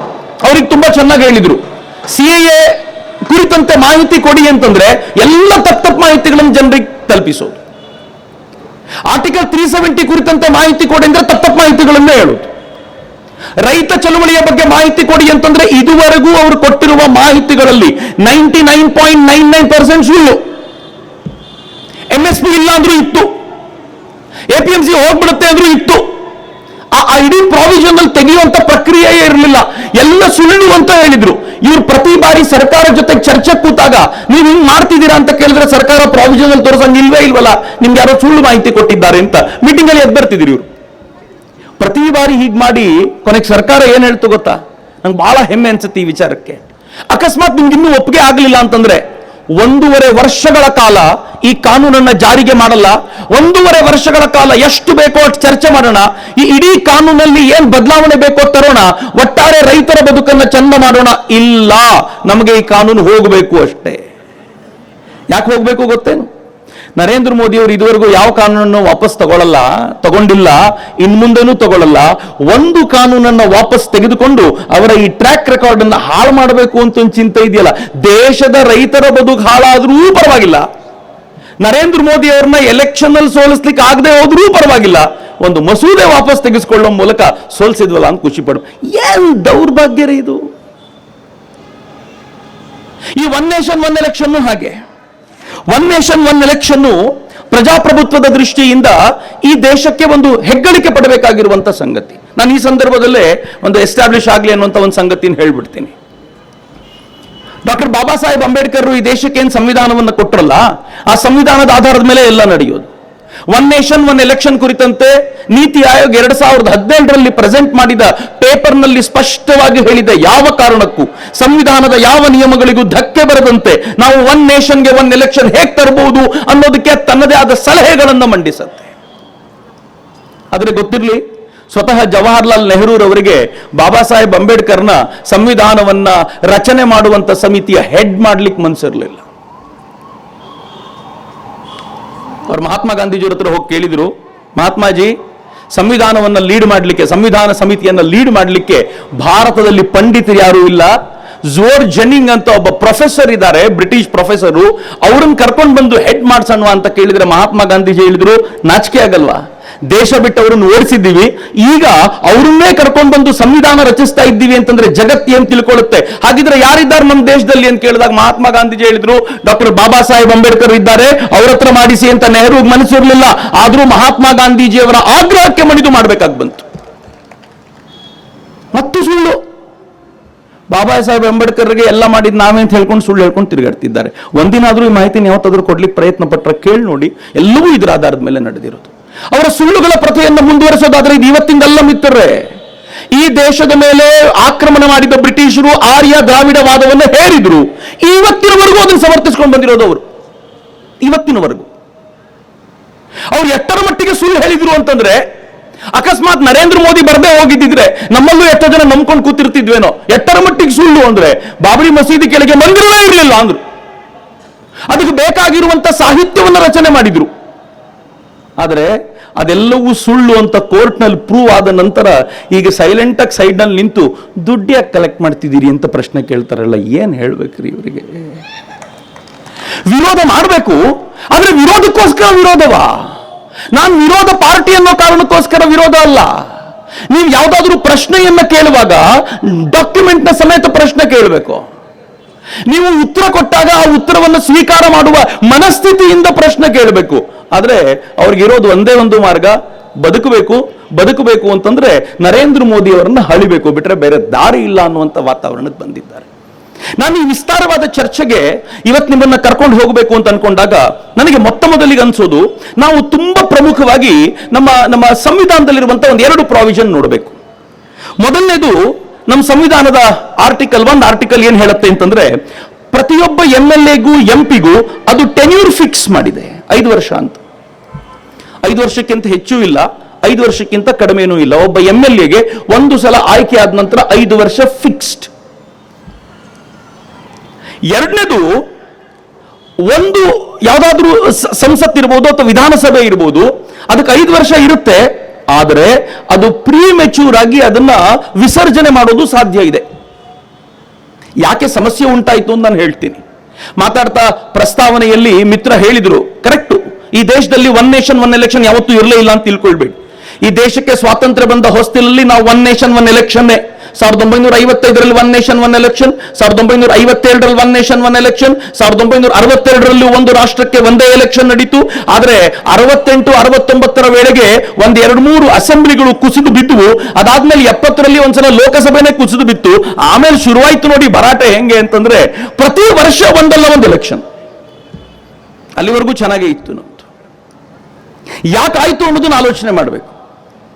ಈ ಯಾಕಾಯ್ತು ಅನ್ನೋದರ ಪ್ರಶ್ನೆಯಲ್ಲೇ ನಿಮ್ಗೆ ಗೊತ್ತಾಗುತ್ತೆ, ಈ ದೇಶದಲ್ಲಿ ಒಂದು ಕಾನೂನು ಇದೆ, ಆ ಕಾನೂನಿನ ಪ್ರಕಾರ ರಾಷ್ಟ್ರಪತಿಯ ಆಳ್ವಿಕೆಯನ್ನ ಹೇರಬಹುದು ಅಂತಿತ್ತು. ಯಾವ ತರ ಹೇರಿದ್ರು ಅಂದ್ರೆ, ಪ್ರಜಾಪ್ರಭುತ್ವವನ್ನು ತಲೆ ಮೇಲೆ ಇಟ್ಕೊಂಡು ತಿರುಗಾಡುವಂತ ಎಲ್ಲ ಪುಣ್ಯಾತ್ಮರು ಇವತ್ತು ಅದಕ್ಕೆ ಉತ್ತರ ಕೊಡಬೇಕು. ತಮಗೆ ಯಾವ್ದಾದ್ರೂ ರಾಜ್ಯ ಸರ್ಕಾರ ಇಷ್ಟ ಆಗಲಿಲ್ಲ ಅಂತಂದ್ರೆ ಒಂದು ಕಾರಣ ಕೊಟ್ಟು ಆ ರಾಜ್ಯ ಸರ್ಕಾರವನ್ನು ಕಿತ್ತು ಬಿಸಾಕುವಂತ ಸಾಮರ್ಥ್ಯ ಇತ್ತು ಅವರಿಗೆ. ಹಿರಿಯರು ಕೂತಿರೋರಿಗೆ ನೆನಪಿರಬೇಕು, ಬೊಮ್ಮಾಯಿ ಸರ್ಕಾರ, ಜನತಾ ಸರ್ಕಾರ ಇಲ್ಲಿದ್ದಾಗ ಆ ಬೊಮ್ಮಾಯಿ ಸರ್ಕಾರವನ್ನ ಹಿಂಗೆ ಕಿತ್ತು ಬಿಸಾಕಬೇಕು ಅಂತ ನಿಶ್ಚಯ ಮಾಡಿದ್ರು. ಯಾರೋ ಒಂದಷ್ಟು ಜನ ಲೆಟರ್ ಕೊಟ್ಟರು, ನಾವು ಇವರಿಗೆ ಸಪೋರ್ಟ್ ಇಲ್ಲ ಅನ್ನೋ ಕಾರಣಕ್ಕೆ. ಜನತಾ ಪಕ್ಷ, ಜನತಾ ದಳ ಆಗಿತ್ತು, ಸಪೋರ್ಟ್ ಇಲ್ಲ ಅಂತ ಲೆಟರ್ ಕೊಟ್ಟಿದ್ರು. ಆ ಲೆಟರ್ನ ಕಾರಣಕ್ಕೆ ಇಲ್ಲಿನ ರಾಜ್ಯಪಾಲರು ರಾಷ್ಟ್ರಪತಿಗಳಿಗೆ ಹೇಳಿದ್ರು ವಿಸರ್ಜನೆ ಮಾಡಿ ಅಂತ. ಆದರೆ ಆವತ್ತು ಬೊಮ್ಮಾಯಿಯವರು ಕೋರ್ಟಿಗೆ ಹೋದ ನಂತರ ವಿಸ್ತಾರವಾಗಿರುವಂತಹ ಚರ್ಚೆ ನಡೆದು ಯಾವ ಪರಿ ಕಾನೂನುಗಳನ್ನು ಮಾಡಲಾಯಿತು ಅಂತಂದ್ರೆ ಇನ್ನು ಸುಲಭಕ್ಕೆ ವಿಸರ್ಜನೆ ಮಾಡುವಂತಿಲ್ಲ ಅಂತ ಇಲ್ಲದೆ ಹೋದ್ರೆ ಕೇಂದ್ರ ಸರ್ಕಾರಗಳಾಗಿ ಕೂತಿದ್ದವರು ಹೆಂಗೆ ತಮಗೆ ಬೇಕಾಗಿರುವ ರಾಜ್ಯ ಸರ್ಕಾರಗಳನ್ನು ತರಲಿಕ್ಕೆ ಬೇಡದೇ ಇರೋದನ್ನ ಕಿತ್ತು ಬಿಸಾಕ್ಲಿಕ್ಕೆ ಎಷ್ಟು ಪ್ರಯತ್ನ ಪಟ್ಟಿದ್ರು, ಏನ್ ಮಾಡಿದ್ರು ಅಂತ ಇತಿಹಾಸ ಇವತ್ತು ಹೇಳುತ್ತೆ. ಆದರೆ ಇವರು ಮಾತ್ರ ಮಾತನಾಡ್ಲಿಕ್ಕಿಲ್ಲ. ಸಂವಿಧಾನದಲ್ಲಿ ಒಂದು ಪ್ರಾವಿಷನ್ ಇದೆ, ಯಾವುದೇ ಸರ್ಕಾರಕ್ಕೆ ಸಮಯ ಎಕ್ಸ್ಟೆಂಡ್ ಮಾಡುವಂತಿಲ್ಲ, 5 ವರ್ಷ ಅಷ್ಟೇ. ಎಮರ್ಜೆನ್ಸಿ ಇದ್ದಾಗ ಮಾತ್ರ 1 ವರ್ಷದ ಎಕ್ಸ್ಟೆನ್ಷನ್ ಇದೆ ಅಂತ ಮಿತ್ರ ಗೊತ್ತಿರಲಿ, ಅದನ್ನೂ ಕೂಡ ಬಳಸ್ಕೊಂಡಿದ್ದು ಕಾಂಗ್ರೆಸ್ ಅವರೇ. 1 ವರ್ಷ ಎಕ್ಸ್ಟೆಂಡ್ ಆಗಿತ್ತು ಒಂದ್ಸಲ ಗವರ್ನಮೆಂಟ್. ಯಾಕೆ ಒನ್ ನೇಷನ್ ಒನ್ ಎಲೆಕ್ಷನ್ ಪೂರ್ತಿ ಲೆಕ್ಕಾಚಾರ ತಪ್ಪು ಅನ್ನೋ ಕಾರಣ ಮೊದಲು ತಿಳ್ಕೊಳ್ಬೇಕು ಅಂತ. ಎಲ್ಲಿ ಹಾಳು ಮಾಡಿದಿರಿ ಇವರು ಇದನ್ನ ಅಂತ. ಚೆನ್ನಾಗಿತ್ತು ದೇಶ. ಇಡೀ ದೇಶದ ಪರಿಸ್ಥಿತಿ ಹೇಗಿತ್ತು ಅಂತಂದ್ರೆ, ಕಳೆದ 30 ವರ್ಷಗಳಿಂದ ಇದರ ಕಾರಣಕ್ಕೋಸ್ಕರ ನಾವು ಪ್ರತಿ ವರ್ಷ ಎಲೆಕ್ಷನ್ಗಳ ಮೇಲೆ ಎಲೆಕ್ಷನ್ ನೋಡ್ಕೊಂಡು ಬರ್ತಿದೀವಲ್ಲ, ಪ್ರತಿ ವರ್ಷ ಒಂದಾದ್ರೂ ಎಲೆಕ್ಷನ್ ದೇಶದಲ್ಲಿ ನಡೆಯುವಂತೆ ಏನ್ ಪರಿಸ್ಥಿತಿ ನಿರ್ಮಾಣ ಆಗಿದೆ, ಇದು ನಿರ್ಮಾಣ ಆಗಿದ್ದು ಇವರುಗಳ ಈ ತರದ ಆಟಗಳ ನಂತರ ಹೊರತು ಈ ದೇಶ ಯಾವತ್ತೂ ಅದಕ್ಕೆ ಸಿದ್ಧವಾಗಿರಲಿಲ್ಲ. ನಾನು ಯಾಕೆ ಇದನ್ನು ಹೇಳಬೇಕು ಅಂತಂದ್ರೆ, ಇವತ್ತು ಹೇಳಬೇಕಾದ್ರೆ ಕೆಲವು ಕಾಂಗ್ರೆಸ್ಸಿನ ಮಿತ್ರರು ಹೇಳ್ತಾರೆ ಫೆಡರಲ್ ಸ್ಟ್ರಕ್ಚರ್ ಹೋಗ್ಬಿಡತ್ತೆ ಅಂತ. ದೇಶದಲ್ಲಿ ರಾಜ್ಯಗಳು ಫೆಡರಲ್ ಸ್ಟ್ರಕ್ಚರ್ನ ಒಂದೊಂದು ಅಂಗವಾಗಿ ನಿಂತಿವೆ. ಇದರ ಫೆಡರಲ್ ಸ್ಟ್ರಕ್ಚರ್ ಹಾರಾಗ್ಬಿಡುತ್ತೆ. ಒನ್ ನೇಷನ್ ಒನ್ ಎಲೆಕ್ಷನ್ ಮಾಡಿಬಿಟ್ರೆ ಈ ರಾಜ್ಯಗಳ ಮಾತಿಗೆ ಬೆಲೆಯೇ ಇಲ್ಲದಂತಾಗ್ಬಿಡುತ್ತೆ. ಅದಕ್ಕೋಸ್ಕರ ಮಾಡಬಾರ್ದು ಅಂತ 1951ರಲ್ಲಿ ಇವ್ರದೇ ಗವರ್ಮೆಂಟ್ ಇದ್ದಾಗ ಫೆಡರಲ್ ಸ್ಟ್ರಕ್ಚರ್ ಹಾಳಾಗಿರ್ಲಿಲ್ಲ. 57ರಲ್ಲಿ ಇವ್ರದೇ ಗವರ್ಮೆಂಟ್ ಇದ್ದಾಗ ಫೆಡರಲ್ ಸ್ಟ್ರಕ್ಚರ್ ಹಾಳಾಗಿರ್ಲಿಲ್ಲ. 62ರಲ್ಲಿ ಇವ್ರದೇ ಗವರ್ಮೆಂಟ್ ಇದ್ದಾಗ ಫೆಡರಲ್ ಸ್ಟ್ರಕ್ಚರ್ ಹಾಳಾಗಿರ್ಲಿಲ್ಲ. ಒನ್ ನೇಷನ್ ಒನ್ ಎಲೆಕ್ಷನ್ ಅವಾಗೆಲ್ಲ ಇತ್ತು. ಆದ್ರೆ ಈಗ ಮಾತ್ರ ಫೆಡರಲ್ ಸ್ಟ್ರಕ್ಚರ್ನ ಚರ್ಚೆ ಯಾಕೆ ಬರುತ್ತೆ ಅಂತಂದ್ರೆ, ಒಂದೇ ಒಂದು ಟೆನ್ಷನ್ ಇದೆ. ಒನ್ ನೇಷನ್ ಒನ್ ಎಲೆಕ್ಷನ್ ಆಗಿ ಅವ್ರು ಕೇಳ್ತಿದ್ರು ಯಾಕೆ ವಿರೋಧ ಮಾಡ್ತಾರೆ ಅಂತ. ವಿರೋಧ ಯಾಕೆಂದು ನಾನು ಹೇಳ್ತೀನಿ. ಒನ್ ನೇಷನ್ ಒನ್ ಎಲೆಕ್ಷನ್ ಮಾಡಿದ್ರೆ ಇಡೀ ದೇಶದ ಜನ ಒಬ್ಬರ ಮುಖ ನೋಡಿಕೊಂಡು ರಾಜ್ಯದಲ್ಲೂ ವೋಟ್ ಹಾಕ್ಬಿಡ್ತಾರೆ ಅನ್ನೋ ಟೆನ್ಷನ್ ಇದೆಯಲ್ಲ, ಆ ಕಾರಣಕ್ಕೋಸ್ಕರ ಒನ್ ನೇಷನ್ ಒನ್ ಎಲೆಕ್ಷನ್ ಬೇಡ ಅಂತ. ಇನ್ನೇನಿಲ್ಲ, ರೀಸನ್ ಏನಿಲ್ಲ. ನಾನು ಅದರ ಬಗ್ಗೆ ಚರ್ಚೆ ಮಾಡ್ತೀನಿ ಮುಂದೆ ನಿಮಗೆ. ಈ ಒನ್ ನೇಷನ್ ಒನ್ ಎಲೆಕ್ಷನ್ ಈ ಚರ್ಚೆ ಇವತ್ತಾಯ್ತು ಅಂತ ತಿಳ್ಕೊಳ್ಬೇಡಿ, ನರೇಂದ್ರ ಮೋದಿ ಬಂದ ಮೇಲೆ ಆಯ್ತು ಅಂತ ತಿಳ್ಕೊಳ್ಬೇಡಿ. ನರೇಂದ್ರ ಮೋದಿ ಹೆಸರು ಕೊಟ್ಟಿದ್ದಷ್ಟೇ. ಈ ಪುಣ್ಯಾತ್ಮ ಹೆಸರು ಕೊಡೋದ್ರಲ್ಲಿ expert. One nation one ration card ಅಂದ್ರು ದೇಶ ಒಪ್ಕೊಳ್ತು. One nation one electrical grid ಅಂತಂದ್ರು ದೇಶ ಒಪ್ಕೊಳ್ತು, ಆಯ್ತು.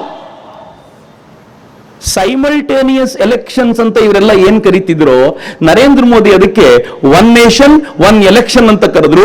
ದೇಶಕ್ಕೆ ಅನಿಸ್ತಾ ಇದೆ ಕೇಳಲಿಕ್ಕೂ ಬಹಳ ಚೆನ್ನಾಗಿದೆ, ಇದಾದ್ರೂ ಚೆನ್ನಾಗಿರುತ್ತೆ ಅಂತ ಇಡೀ ದೇಶ ಭಾವಿಸುವಂತಿದೆಯಲ್ಲ, ಇದು ಬಹಳ ಹಿಂದಿನ ಯೋಚನೆ ಮಾಡಿದ್ದು.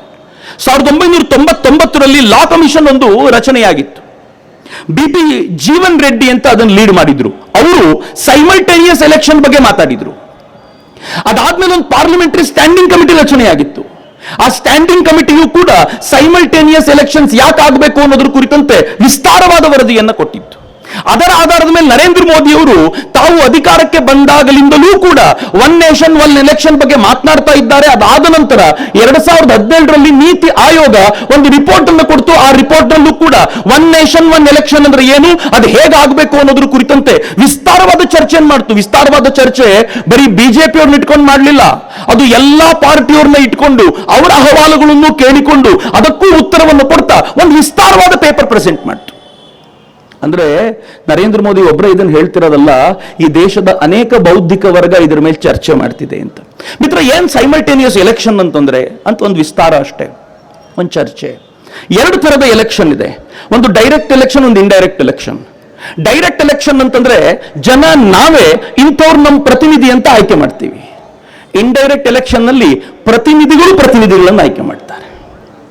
ರಾಷ್ಟ್ರಪತಿಗಳ ಆಯ್ಕೆ ಇಂಡೈರೆಕ್ಟ್ ಆಗೋದು, ಉಪರಾಷ್ಟ್ರಪತಿಗಳ ಆಯ್ಕೆ ಇಂಡೈರೆಕ್ಟ್ ಆಗೋದು, ಅನೇಕ ಬಾರಿ ವಿಧಾನ ಪರಿಷತ್ ಸದಸ್ಯರ ಆಯ್ಕೆ ಇಂಡೈರೆಕ್ಟ್ ಆಗತ್ತೆ. ಆದ್ರೆ MLAಗಳು ಮತ್ತು MP ಗಳ ಆಯ್ಕೆ ಡೈರೆಕ್ಟ್ ಆಗತ್ತೆ. ಜಿಲ್ಲಾ ಪಂಚಾಯತ್ ಸದಸ್ಯರ ಆಯ್ಕೆ ಡೈರೆಕ್ಟ್ ಆಗತ್ತೆ. ತಾಲೂಕ್ ಪಂಚಾಯತ್ ಸದಸ್ಯರ ಆಯ್ಕೆ ಡೈರೆಕ್ಟ್ ಆಗತ್ತೆ. ಗ್ರಾಮ ಪಂಚಾಯತ್ ಸದಸ್ಯರ ಆಯ್ಕೆ ಡೈರೆಕ್ಟ್ ಆಗತ್ತೆ. ಹೀಗಾಗಿ 3 ಟೈರ್ ಸಿಸ್ಟಮ್. ಮೊದಲನೇ ಟೈರ್ ಅಲ್ಲಿ ಲೋಕಸಭಾ, 2ನೇ ಟೈರ್ ಅಲ್ಲಿ ವಿಧಾನಸಭಾ ಮತ್ತು 3ನೇ ಟೈರ್ ನಲ್ಲಿ ಇವೆಲ್ಲ ಬರ್ತಾರೆ. ಜಿಲ್ಲಾ ಪಂಚಾಯತ್, ತಾಲೂಕ್ ಪಂಚಾಯತ್ ಇವರೆಲ್ಲ ಸೇರ್ತಾರೆ. ಈ ಎಲ್ಲ ಎಲೆಕ್ಷನ್ಗಳನ್ನು ಸೈಮಲ್ಟೇನಿಯಸ್ ಆಗಿ ನಡೆಸೋದಿದೆಯಲ್ಲ, ಒಂದೇ ಬಾರಿ ನಡೆಸೋದಿದೆಯಲ್ಲ, ಇದನ್ನ ಸೈಮಲ್ಟೇನಿಯಸ್ ಎಲೆಕ್ಷನ್ ಅಥವಾ ಒನ್ ಎಲೆಕ್ಷನ್ ಅಂತ ಕರೀತಾರೆ. ನೀತಿ ಆಯೋಗವೂ ಕೂಡ, ನೀತಿ ಆಯೋಗ ಅಷ್ಟೇ ಅಲ್ಲದೆ ನಾವು ನೀವು ಒಪ್ಕೊಳ್ಬೇಕು, ಎಲ್ಲ ಎಲೆಕ್ಷನ್ ಒಂದೇ ಸಲ ನಡೆಸ್ತೀವಿ ಅಂತಂದ್ರೆ ಕುಸಿದು ಬಿದ್ದೋಗ್ತೀವಿ ನಾವು. ಗ್ರಾಮ ಪಂಚಾಯತ್ ಮತ್ತು ತಾಲೂಕ್ ಪಂಚಾಯತ್, ಜಿಲ್ಲಾ ಪಂಚಾಯತ್ ಎಲೆಕ್ಷನ್ಗಳನ್ನ ನೀವು ಲೋಕಸಭೆ ಮತ್ತೇನಾದ್ರೂ ವಿಧಾನಸಭೆಗಳೊಂದಿಗೆ ನಡೆಸ್ತೀರಾ ಅಂತಂದ್ರೆ it is just next to impossible, ಸಾಧ್ಯವೇ ಇಲ್ಲದ ಸಂಗತಿ.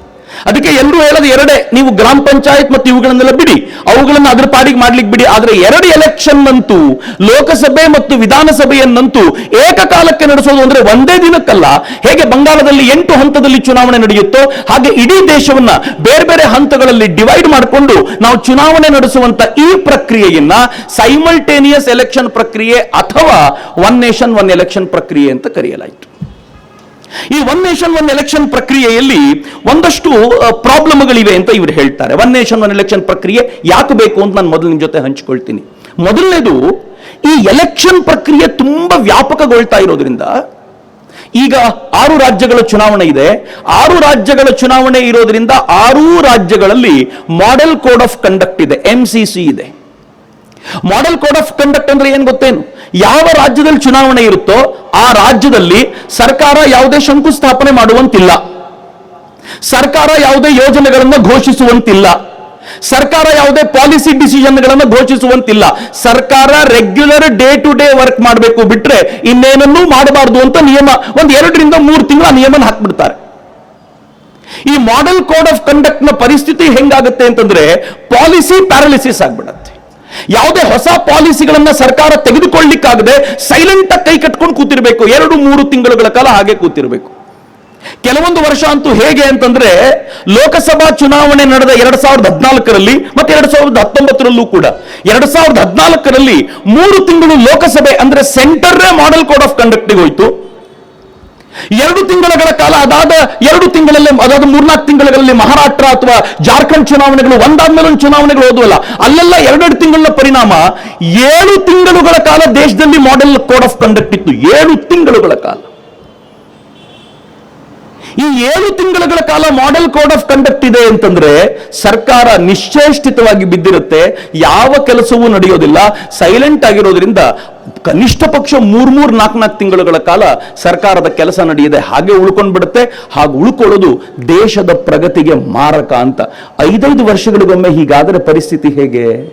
5 ವರ್ಷಗಳಿಗೊಮ್ಮೆ ಹೀಗಾದರೆ ಸರಿ, 2.5 ವರ್ಷಕ್ಕೆ ಸರ್ಕಾರವನ್ನು ಉರುಳಿಸಿ ಮತ್ತೊಂದ್ಸಲ ಹೋದರೆ ಪ್ರತಿ ಬಾರಿಯೂ 2-3 ತಿಂಗಳು ಮಾಡೆಲ್ ಕೋಡ್ ಆಫ್ ಕಂಡಕ್ಟ್ಗೆ ಹೋಗೋದ್ರಿಂದ ಯಾವ ಕೆಲಸವೂ ನಡೆಯದೆ ಉಳ್ಕೊಳ್ಳುತ್ತಲ್ಲ, ಇದನ್ನು ಹೇಗೆ ಸರಿದೂಗಿಸೋದು ಅನ್ನೋ ಪ್ರಶ್ನೆಗೆ ಇವತ್ತು ನಾವು ಉತ್ತರ ಕಂಡುಕೊಳ್ಬೇಕಾಗಿದೆ. ಇತರ ಪರಿಣಾಮ ಏನು ಗೊತ್ತೇನು? ನೀವು ಬೇರೆಯವ್ರ ಕತೆ ಬಿಡಿ, ನೀವು ಸುಮ್ಮನೆ ಈ ದೇಶದ ಪ್ರಧಾನಮಂತ್ರಿಯನ್ನ ಆಲೋಚನೆ ಮಾಡಿ ನೋಡಿ. ಲೋಕಸಭೆ ಎಲೆಕ್ಷನ್ ಮುಗಿದ ಮೇಲೆ ಆ ಮನುಷ್ಯ ಒಂದಷ್ಟು ನಿರ್ಣಯಗಳನ್ನು ತೆಗೆದುಕೊಂಡು ಸವಾಲುಗಳನ್ನು ಎದುರಿಸೋ ಹೊತ್ತಿಗೆ ಇನ್ನೊಂದಷ್ಟು ರಾಜ್ಯಗಳ ಎಲೆಕ್ಷನ್ ಬಂತು. ಆ ರಾಜ್ಯಗಳಿಗೆ ಹೋಗಿ ಅಲ್ಲಿ ಪ್ರಚಾರ ಅದು ಮಾಡಿ ಮುಗಿಸೋ ವೇಳೆಗೆ ಇನ್ನೊಂದಷ್ಟು ಡಿಸಿಷನ್ ತಗೊಂಡು ಮುಗಿಯೋ ವೇಳೆಗೆ ಮತ್ತಷ್ಟು ರಾಜ್ಯಗಳ ಚುನಾವಣೆ ಬಂತು. ಹೋಗ್ಲೇಬೇಕು. ಬರೀ ಪ್ರಧಾನಮಂತ್ರಿ ಮಾತ್ರ ಅಲ್ಲ, ಅವರ ಮಂತ್ರಿಮಂಡಲದ ಅನೇಕ ಸದಸ್ಯರು ಸ್ಟಾರ್ ಪ್ರಚಾರಕರಾಗಿ ಆಯಾ ರಾಜ್ಯಗಳ ಭಾಗಕ್ಕೆ ಹೋಗಬೇಕು, ಚುನಾವಣಾ ಪ್ರಚಾರ ಮಾಡಬೇಕು. ಯಾರಿಗಾದ್ರೂ ಒಂದು ಕೆಲಸ ಆಗಬೇಕು, ಪ್ರಮುಖವಾದ ಕೆಲಸ ಅಂತ ಮಂತ್ರಿಯನ್ನ ಕೇಳಲಿಕ್ಕೆ ಹೋದ್ರೆ ಮಂತ್ರಿ ಅಲ್ಲಿಲ್ಲ, ಮಂತ್ರಿ ತಾವು ಬೇರೆ ರಾಜ್ಯಕ್ಕೆ ಹೋಗಿದ್ದಾರೆ, ಅವರು ವಾಪಸ್ ಬರ್ತಾರೆ ಅಂದ್ರೆ ಮತ್ತೊಂದು ರಾಜ್ಯದ ಕೆಲಸ, ಆ ರಾಜ್ಯಕ್ಕೆ ಹೋಗಿದ್ದಾರೆ ಅಂದ್ರೆ ಮಂತ್ರಿಯಾಗಿ ಮಾಡುವ ಕೆಲಸ ರಾಜ್ಯಗಳ ಚುನಾವಣೆಯೇ ಹೊರತು ಅವರು ತಾವು ಮಾಡಬೇಕಾಗಿರುವಂತ ಪಾಲಿಸಿ ಡಿಸಿಷನ್ ತೆಗೆದುಕೊಳ್ಳಿಕ್ಕೆ ಬೇಕಾಗಿರುವ ವ್ಯವಸ್ಥೆಯೇ ಇಲ್ಲ ಅಂದ್ರೆ ಏನ್ ಮಾಡೋದು? ಬಿಜೆಪಿಗಾದ್ರೂ ಪುಣ್ಯ, ಅವ್ರಿಗೆ ಸ್ಟಾರ್ ಪ್ರಚಾರಕರಾಗಿ ರಾಹುಲ್ ಗಾಂಧಿ ಇದ್ದಾರೆ, ಕಾಂಗ್ರೆಸ್ಗೆ ಅದು ಇಲ್ವಲ್ಲ. ಕಾಂಗ್ರೆಸ್ನ ಪರಿಸ್ಥಿತಿ ಏನು ಅಂತ ಹೇಳಿ ಕೊನೆ ಪಕ್ಷ ಇವ್ರಿಗೆ ಸ್ಟಾರ್ ಪ್ರಚಾರಕರು ಇವರಾದ್ರೂ ಇದ್ದಾರೆ, ಇವ್ರು ಹೋದ್ರೆ ಆದ್ರೂ ಆಗುತ್ತೆ ಅಂತ, ಬಟ್ ಅಲ್ಲದೂ ಇಲ್ಲ, ಸ್ವತಃ ಹೋಗಬೇಕಾದಂತ ಸ್ಥಿತಿ. ಈ ತರದ ಸ್ಥಿತಿ ಇರುವಾಗ ನೀವು ಯಾವುದನ್ನ ಉಲ್ಲೇಖ ಮಾಡೋದು, ಯಾವುದನ್ನು ಬಿಡೋದು ಎನ್ನುವ ಪ್ರಶ್ನೆ ಇದೆಯಲ್ಲ. ಪಾಲಿಸಿ ಪ್ಯಾರಾಲಿಸಿಸ್ ಇಂದ ಭಾರತವನ್ನು ರಕ್ಷಿಸಬೇಕು ಅಂದ್ರೆ ನಮ್ಮೆದುರಿಗಿರುವಂತ ಏಕೈಕ ಮಾರ್ಗ ಇಡೀ ದೇಶವನ್ನ ಒಂದೇ ಬಾರಿ ಚುನಾವಣೆಗೆ ತಯಾರು ಮಾಡ್ಲಿಕ್ಕೆ ಸಾಧ್ಯ ಆಗುತ್ತಾ? ಮಿತ್ರ, ಬರೀ ಪಾಲಿಸಿ ಪ್ಯಾರಾಲಿಸಿಸ್ ಅಲ್ಲ, ಒಂದು ಎಲೆಕ್ಷನ್ ನೀವು ತಗೊಂಡು ಬರ್ತೀರಾ ಅಂತಂದ್ರೆ ಎಕ್ಸ್ಪೆಂಡಿಚರ್ ಹೆಂಗಿರುತ್ತೆ ಗೊತ್ತೇ? ಬಹಳ ಜನರಿಗೆ ಗೊತ್ತಿಲ್ಲದ ಒಂದು ಸಂಗತಿ ಹೇಳ್ತೀನಿ ನಾನು. ಕೇಂದ್ರ ಸರ್ಕಾರದ ಲೋಕಸಭಾ ಚುನಾವಣೆ ನಡೆದ್ರೆ ಸಹಜವಾಗಿ ಕೇಂದ್ರ ಸರ್ಕಾರ ದುಡ್ಡು ಖರ್ಚು ಮಾಡುತ್ತೆ. ವಿಧಾನಸಭೆಗೆ ಚುನಾವಣೆ ನಡೆದ್ರೆ ರಾಜ್ಯ ದುಡ್ಡು ಖರ್ಚು ಮಾಡುತ್ತೆ. ಸಾಲಗಳಲ್ಲಿರುವಂತಹ ರಾಜ್ಯ 100 ಕೋಟಿ ರೂಪಾಯಿನ ಎಲೆಕ್ಷನ್ಗಂತೆ ಖರ್ಚು ಮಾಡುತ್ತೆ. ಫೈನ್, ಒಪ್ಕೊಳ್ತೀನಿ. ಎರಡೂ ಜೊತೆಯಲ್ಲಿ ಮಾಡಿದ್ರೆ ಇಬ್ರು ಶೇರ್ ಮಾಡ್ಕೊಳ್ತಾರೆ, ಖರ್ಚು ಕಡಿಮೆ ಆಗುತ್ತೆ. ಫೈನ್, ಅದು ಓಕೆ. ಆದ್ರೆ ಇನ್ನೂ ಆಶ್ಚರ್ಯ ಏನ್ ಗೊತ್ತೇನು? ಚುನಾವಣೆ ಕೇಂದ್ರ ಸರ್ಕಾರದ್ದಾಗ್ಲಿ ರಾಜ್ಯ ಸರ್ಕಾರದ್ದಾಗಲಿ, ಆದ್ರೆ ಇಲ್ಲಿ ನಡೆಯುವಂತ ರಕ್ಷಣೆಯ ವ್ಯವಸ್ಥೆ ಇದೆಯಲ್ಲ, ಅದನ್ನೆಲ್ಲವೂ ರಾಜ್ಯ ಸರ್ಕಾರವೇ ಭರಿಸಬೇಕು ಅಂತ ನಾನೊಂದು ಅಂಕಿಅಂಶ ತೆಗೆದಿಟ್ಟಿದ್ದೀನಿ ನಿಮ್ಗೆ ಕೊಡಬೇಕು ಅಂತ. 2009ರಲ್ಲಿ ಲೋಕಸಭಾ ಚುನಾವಣೆ ನಡೀತಲ್ಲ, 2009ರಲ್ಲಿ ಕೇಂದ್ರ ಸರ್ಕಾರ ಖರ್ಚು ಮಾಡಿದ ಒಟ್ಟು ಹಣ 1115 ಕೋಟಿ ರೂಪಾಯಿ. 2009ರ ಲೋಕಸಭಾ ಚುನಾವಣೆಗೆ 1115 ಕೋಟಿ ರೂಪಾಯಿ. 2014ರಲ್ಲಿ ಅಂದ್ರೆ 9ರಿಂದ 14ರ ನಡುವೆ ಮುಂದಿನ ಚುನಾವಣೆಗೆ, ಒಂದು ಚುನಾವಣೆಯಿಂದ ಮತ್ತೊಂದು ಚುನಾವಣೆಗೆ 1115 ಕೋಟಿಯಿಂದ ಎಷ್ಟು ಜಂಪ್ ಆಗಿತ್ತು ಅಂದ್ರೆ 3870 ಕೋಟಿಗೆ ಏರಿತ್ತು ಅಂತ.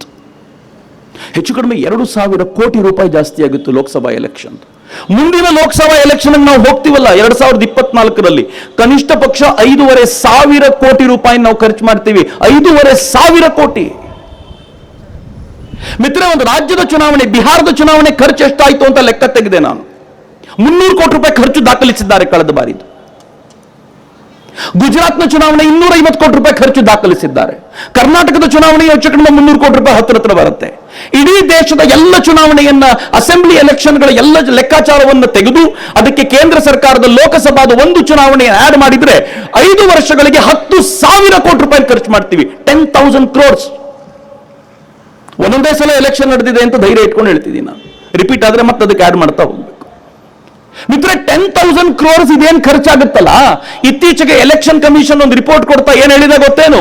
ನೀವೇನಾದ್ರೂ ಸೈಮಲ್ಟೇನಿಯಸ್ ಎಲೆಕ್ಷನ್ ಮಾಡ್ತೀರಾ ಅಂತಂದ್ರೆ ನಾವು 5 ವರ್ಷಗಳಿಗೆ 4,500 ಕೋಟಿಯಲ್ಲಿ ಇಡೀ ದೇಶದ ಎಲೆಕ್ಷನ್ ಮುಗಿಸ್ಕೊಡ್ತೀವಿ, ನಮ್ಮ ಜವಾಬ್ದಾರಿ ಇದು ಅಂತ ಎಲೆಕ್ಷನ್ ಕಮಿಷನ್ ಹೇಳಿದೆ. ಕನಿಷ್ಠ ಪಕ್ಷ 5,500 ಕೋಟಿ ರೂಪಾಯಿನ ಈ ದೇಶಕ್ಕೆ ಆದಾಯ ಮಾಡ್ಕೊಡ್ತೀವಿ ನಾವು. ನಾನು ನಿಮ್ಗೆ ಹೇಳ್ತೀನಿ, ಎರಡನೇ ಹಂತದ ಲೆಕ್ಕಾಚಾರ ಏನು ಅಂತಂದ್ರೆ ಎಲೆಕ್ಷನ್ಗೆ ಯಾರೆಷ್ಟು ಖರ್ಚು ಮಾಡಬಹುದು ಅಂತ. MP ಕ್ಷೇತ್ರ ತುಂಬಾ ದೊಡ್ಡದಾಗಿರೋದ್ರಿಂದ 70 ಲಕ್ಷ ರೂಪಾಯಿ ಇರ್ಬೋದು ಖರ್ಚು ಮಾಡಬಹುದಾಗಿರುವಂತ ಲಿಮಿಟ್. MLA 30 ಲಕ್ಷ ರೂಪಾಯಿ ಇದೆ. ಇಷ್ಟರೊಳಗೆ ದೇವರಾಣೆಗೂ ಯಾರೂ ಗೆಲ್ಲಲ್ಲ. ಸರ್ಕಾರದ ಲೆಕ್ಕಾಚಾರದಲ್ಲಿ 30 ಲಕ್ಷ 70 ಲಕ್ಷ ಇರಬಹುದು. ಇವ್ರು ಖರ್ಚು ಮಾಡುವಂತ ಒಟ್ಟು ಲೆಕ್ಕಾಚಾರ ಎಷ್ಟು ಅಂತ ಒಂದು ವೆಬ್ಸೈಟ್ ವರದಿ ಮಾಡಿದೆ.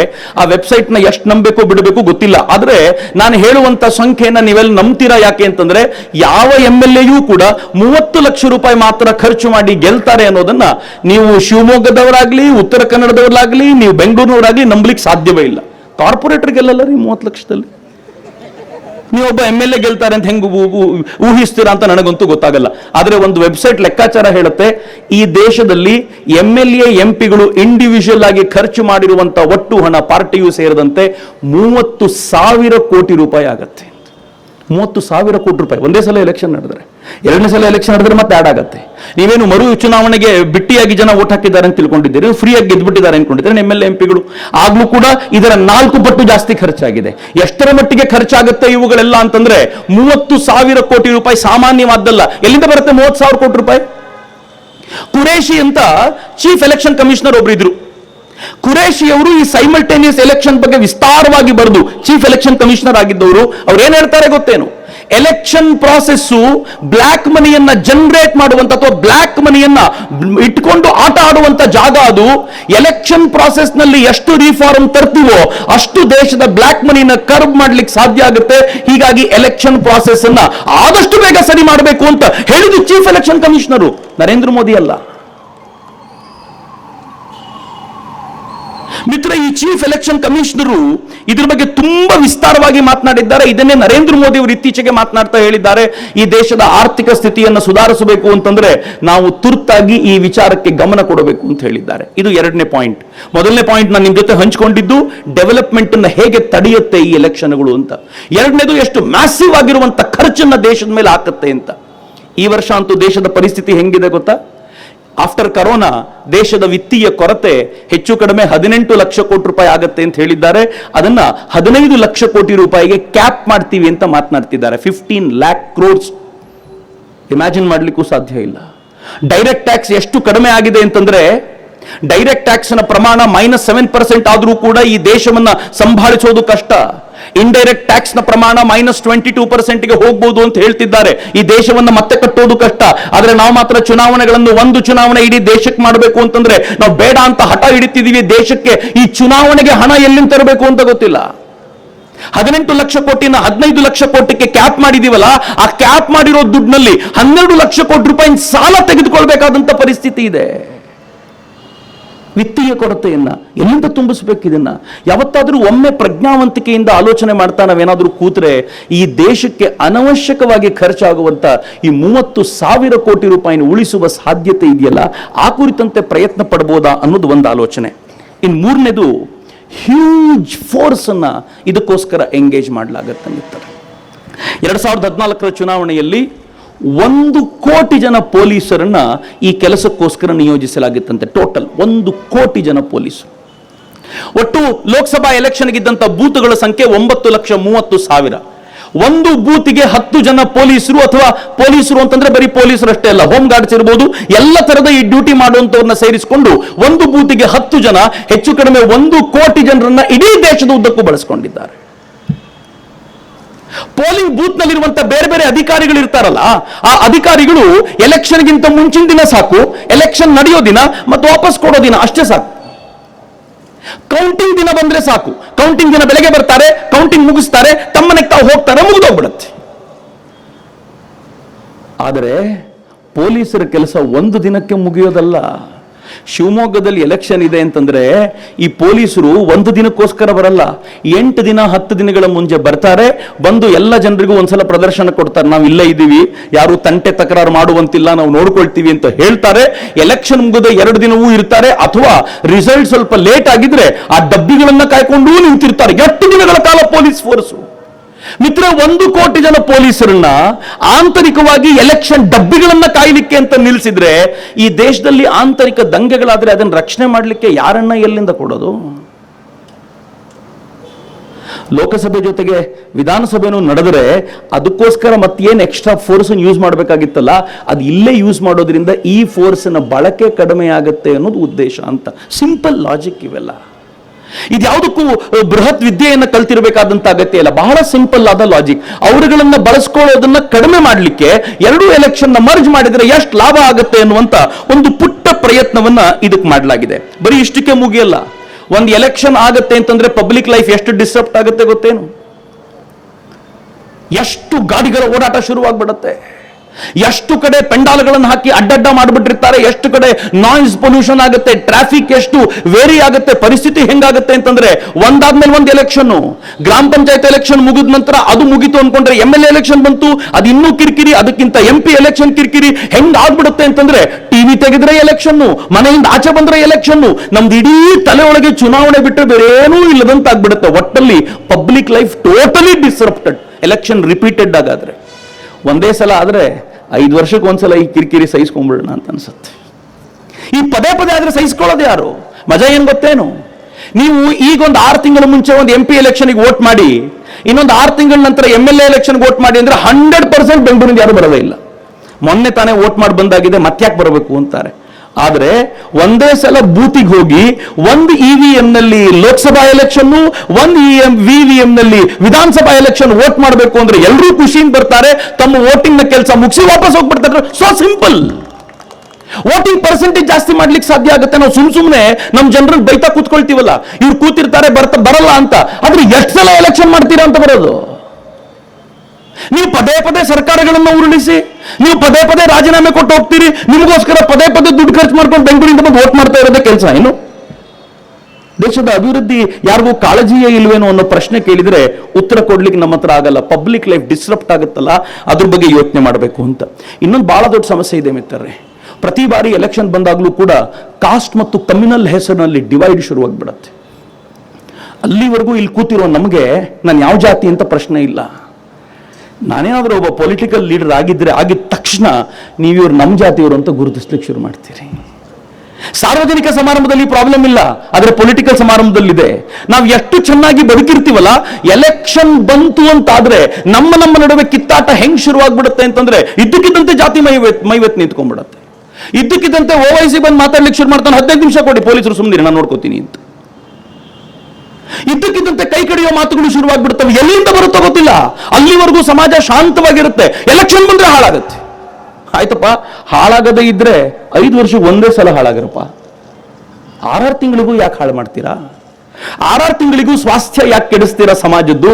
ಏನೋ ಸಮಾಜ ಚೆನ್ನಾಗಿ ನಡ್ಕೊಂಡು ಹೋಗ್ತಿದೆಯಲ್ಲ, ನಡ್ಕೊಂಡು ಹೋಗ್ಲಿಕ್ಕೆ ಬಿಡಿ ಎನ್ನುವಂತ ಕಲ್ಪನೆ ಒನ್ ನೇಷನ್ ಒನ್ ಎಲೆಕ್ಷನ್ ನಲ್ಲಿದೆ ಅಂತ. ಮಿತ್ರರೇ, ಗವರ್ನೆನ್ಸ್ ಮತ್ತು ಪಾಲಿಸಿ ಇದೆಯಲ್ಲ, ಅದಂತೂ ಹಳ್ಳ ಹಿಡಿದೋಗುತ್ತೆ. ಮಿತ್ರ ಹರಿಕೃಷ್ಣ ತುಂಬ ಚೆನ್ನಾಗಿ ಹೇಳಿದರು. DC ಆಫೀಸ್ನಲ್ಲಿ ಕೆಲಸ ಸ್ಟಾಪ್ಡ್, ಎಲೆಕ್ಷನ್ ಬಂತು ಅಂದ್ರೆ ಮುಗಿದೋಯ್ತು.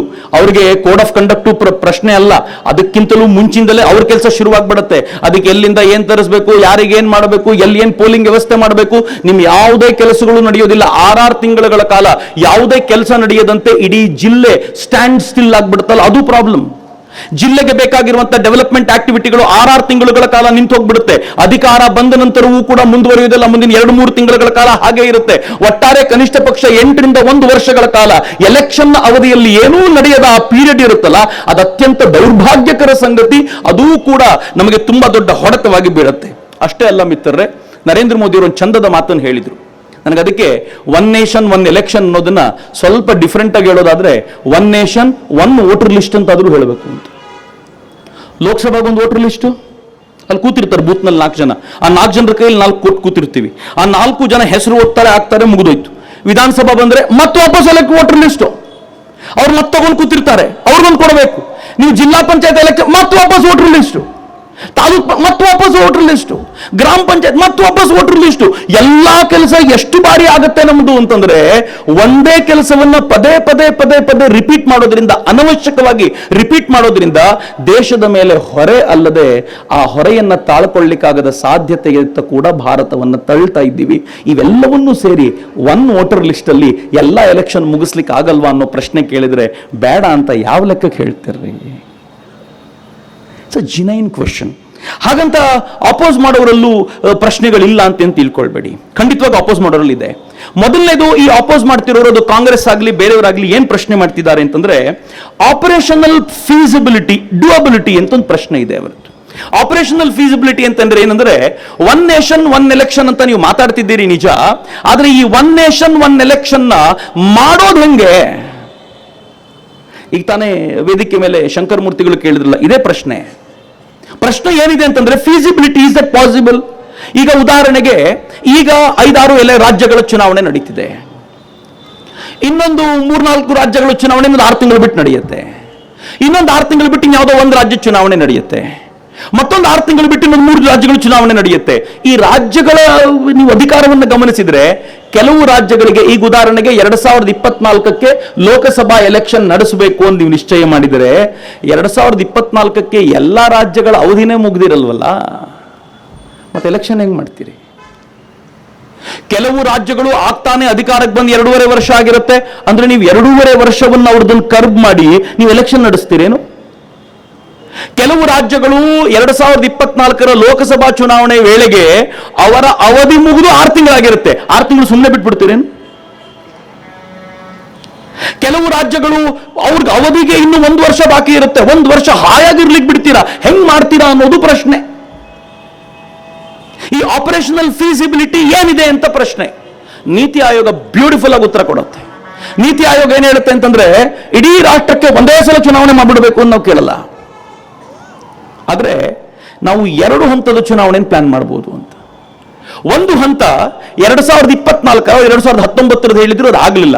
2024 ಅಂತ ನೀವು ಲೆಕ್ಕಕ್ಕೆ ಇಡೋದಾದ್ರೆ 2024ಕ್ಕೆ ಯಾವ್ಯಾವ ರಾಜ್ಯಗಳು 6 ತಿಂಗಳು ಕೆಳಗೆ 6 ತಿಂಗಳ ನಂತರ ಅಂತ ಬಾಕಿ ಇರ್ತವೋ ಅಷ್ಟನ್ನೂ ಕ್ಲಬ್ ಮಾಡಿ ಒಂದು ಹಂತದಲ್ಲಿ ಈ ದೇಶದ ಅರ್ಧದಷ್ಟು ರಾಜ್ಯಗಳು ಮತ್ತು ಲೋಕಸಭಾ ಚುನಾವಣೆ ನಡೆಸಬಿಡಿ.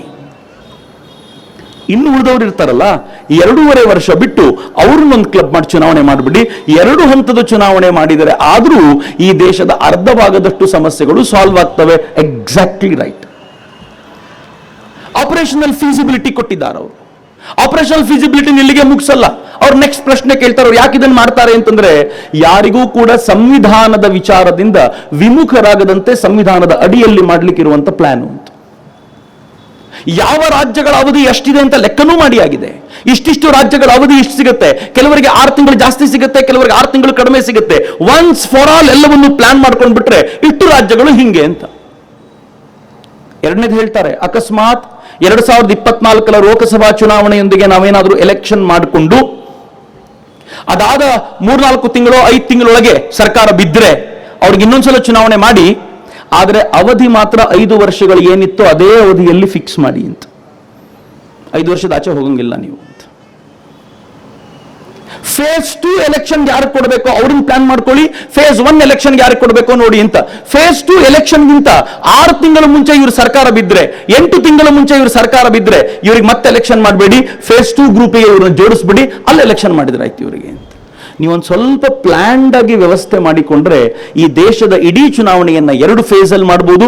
ಆನಂತರ ಅಷ್ಟೂ ಚುನಾವಣೆಯನ್ನ ಒಂದೇ ಫೇಸ್ಗೆ ತಂದು ದೇಶವನ್ನ ಚುನಾವಣೆ ಕರ್ಕೊಂಡು ಹೋಗ್ಬೋದು ಅಂತ ಅವ್ರು ಹೇಳಿದ್ರೆ, ಮತ್ತೆ ಇವರು ಪ್ರಶ್ನೆ ಮಾಡಿದ್ರು, ಅಷ್ಟು ಎಲೆಕ್ಟ್ರಾನಿಕ್ ವೋಟಿಂಗ್ ಮಿಷಿನ್ ನಮ್ಮ ಹತ್ರ ಇದೆಯಾ? ಪ್ರಶ್ನೆಗಳು ಹೆಂಗೆ ಬರ್ತಾವ ನೋಡಿ. ಎಲೆಕ್ಟ್ರಾನಿಕ್ ವೋಟಿಂಗ್ ಮಿಷಿನ್ಗೆ ಇನ್ವೆಸ್ಟ್ ಮಾಡ್ಬೇಕಲ್ಲ ಮಿತ್ರ. ಒಳಗೆ ಹೋದ್ರೆ ಈಗ ನಿಮಗೆ ಒಂದು ಎಲೆಕ್ಟ್ರಾನಿಕ್ ವೋಟಿಂಗ್ ಮಿಷಿನ್ ಸಾಕು ಒಂದು ಲೋಕಸಭಾ ಸದಸ್ಯನಿಗೆ ಬಟನ್ ಒತ್ತಲಿಕ್ಕೆ. ಆದ್ರೆ ಆಗಂಗಾಗಲ್ಲ. ಒಂದು ಲೋಕಸಭಾ ಬಟನ್ ಒತ್ತಲಿಕ್ಕೆ ಒಂದು ಇವಿಎಂ ಬೇಕು, ಜೊತೆಗೊಂದು ವಿವಿಪ್ಯಾಟ್ ಬೇಕು. ಒಂದು ವಿಧಾನಸಭಾ ಇನ್ನೊಂದು ಇವಿಎಂ ಬೇಕು, ಇನ್ನೊಂದು ವಿವಿಪ್ಯಾಟ್ ಬೇಕು. ಎಲ್ಲ ಡಬಲ್ ಆಗಬೇಕು. ಆದ್ರೆ ಉಳಿದೆಲ್ಲ ಸಿಬ್ಬಂದಿ ಸೇಮ್. ಡಬಲ್ ಆಗಬೇಕಾಗಿರೋದು ಮೆಷಿನ್ಸ್ ಮಾತ್ರ.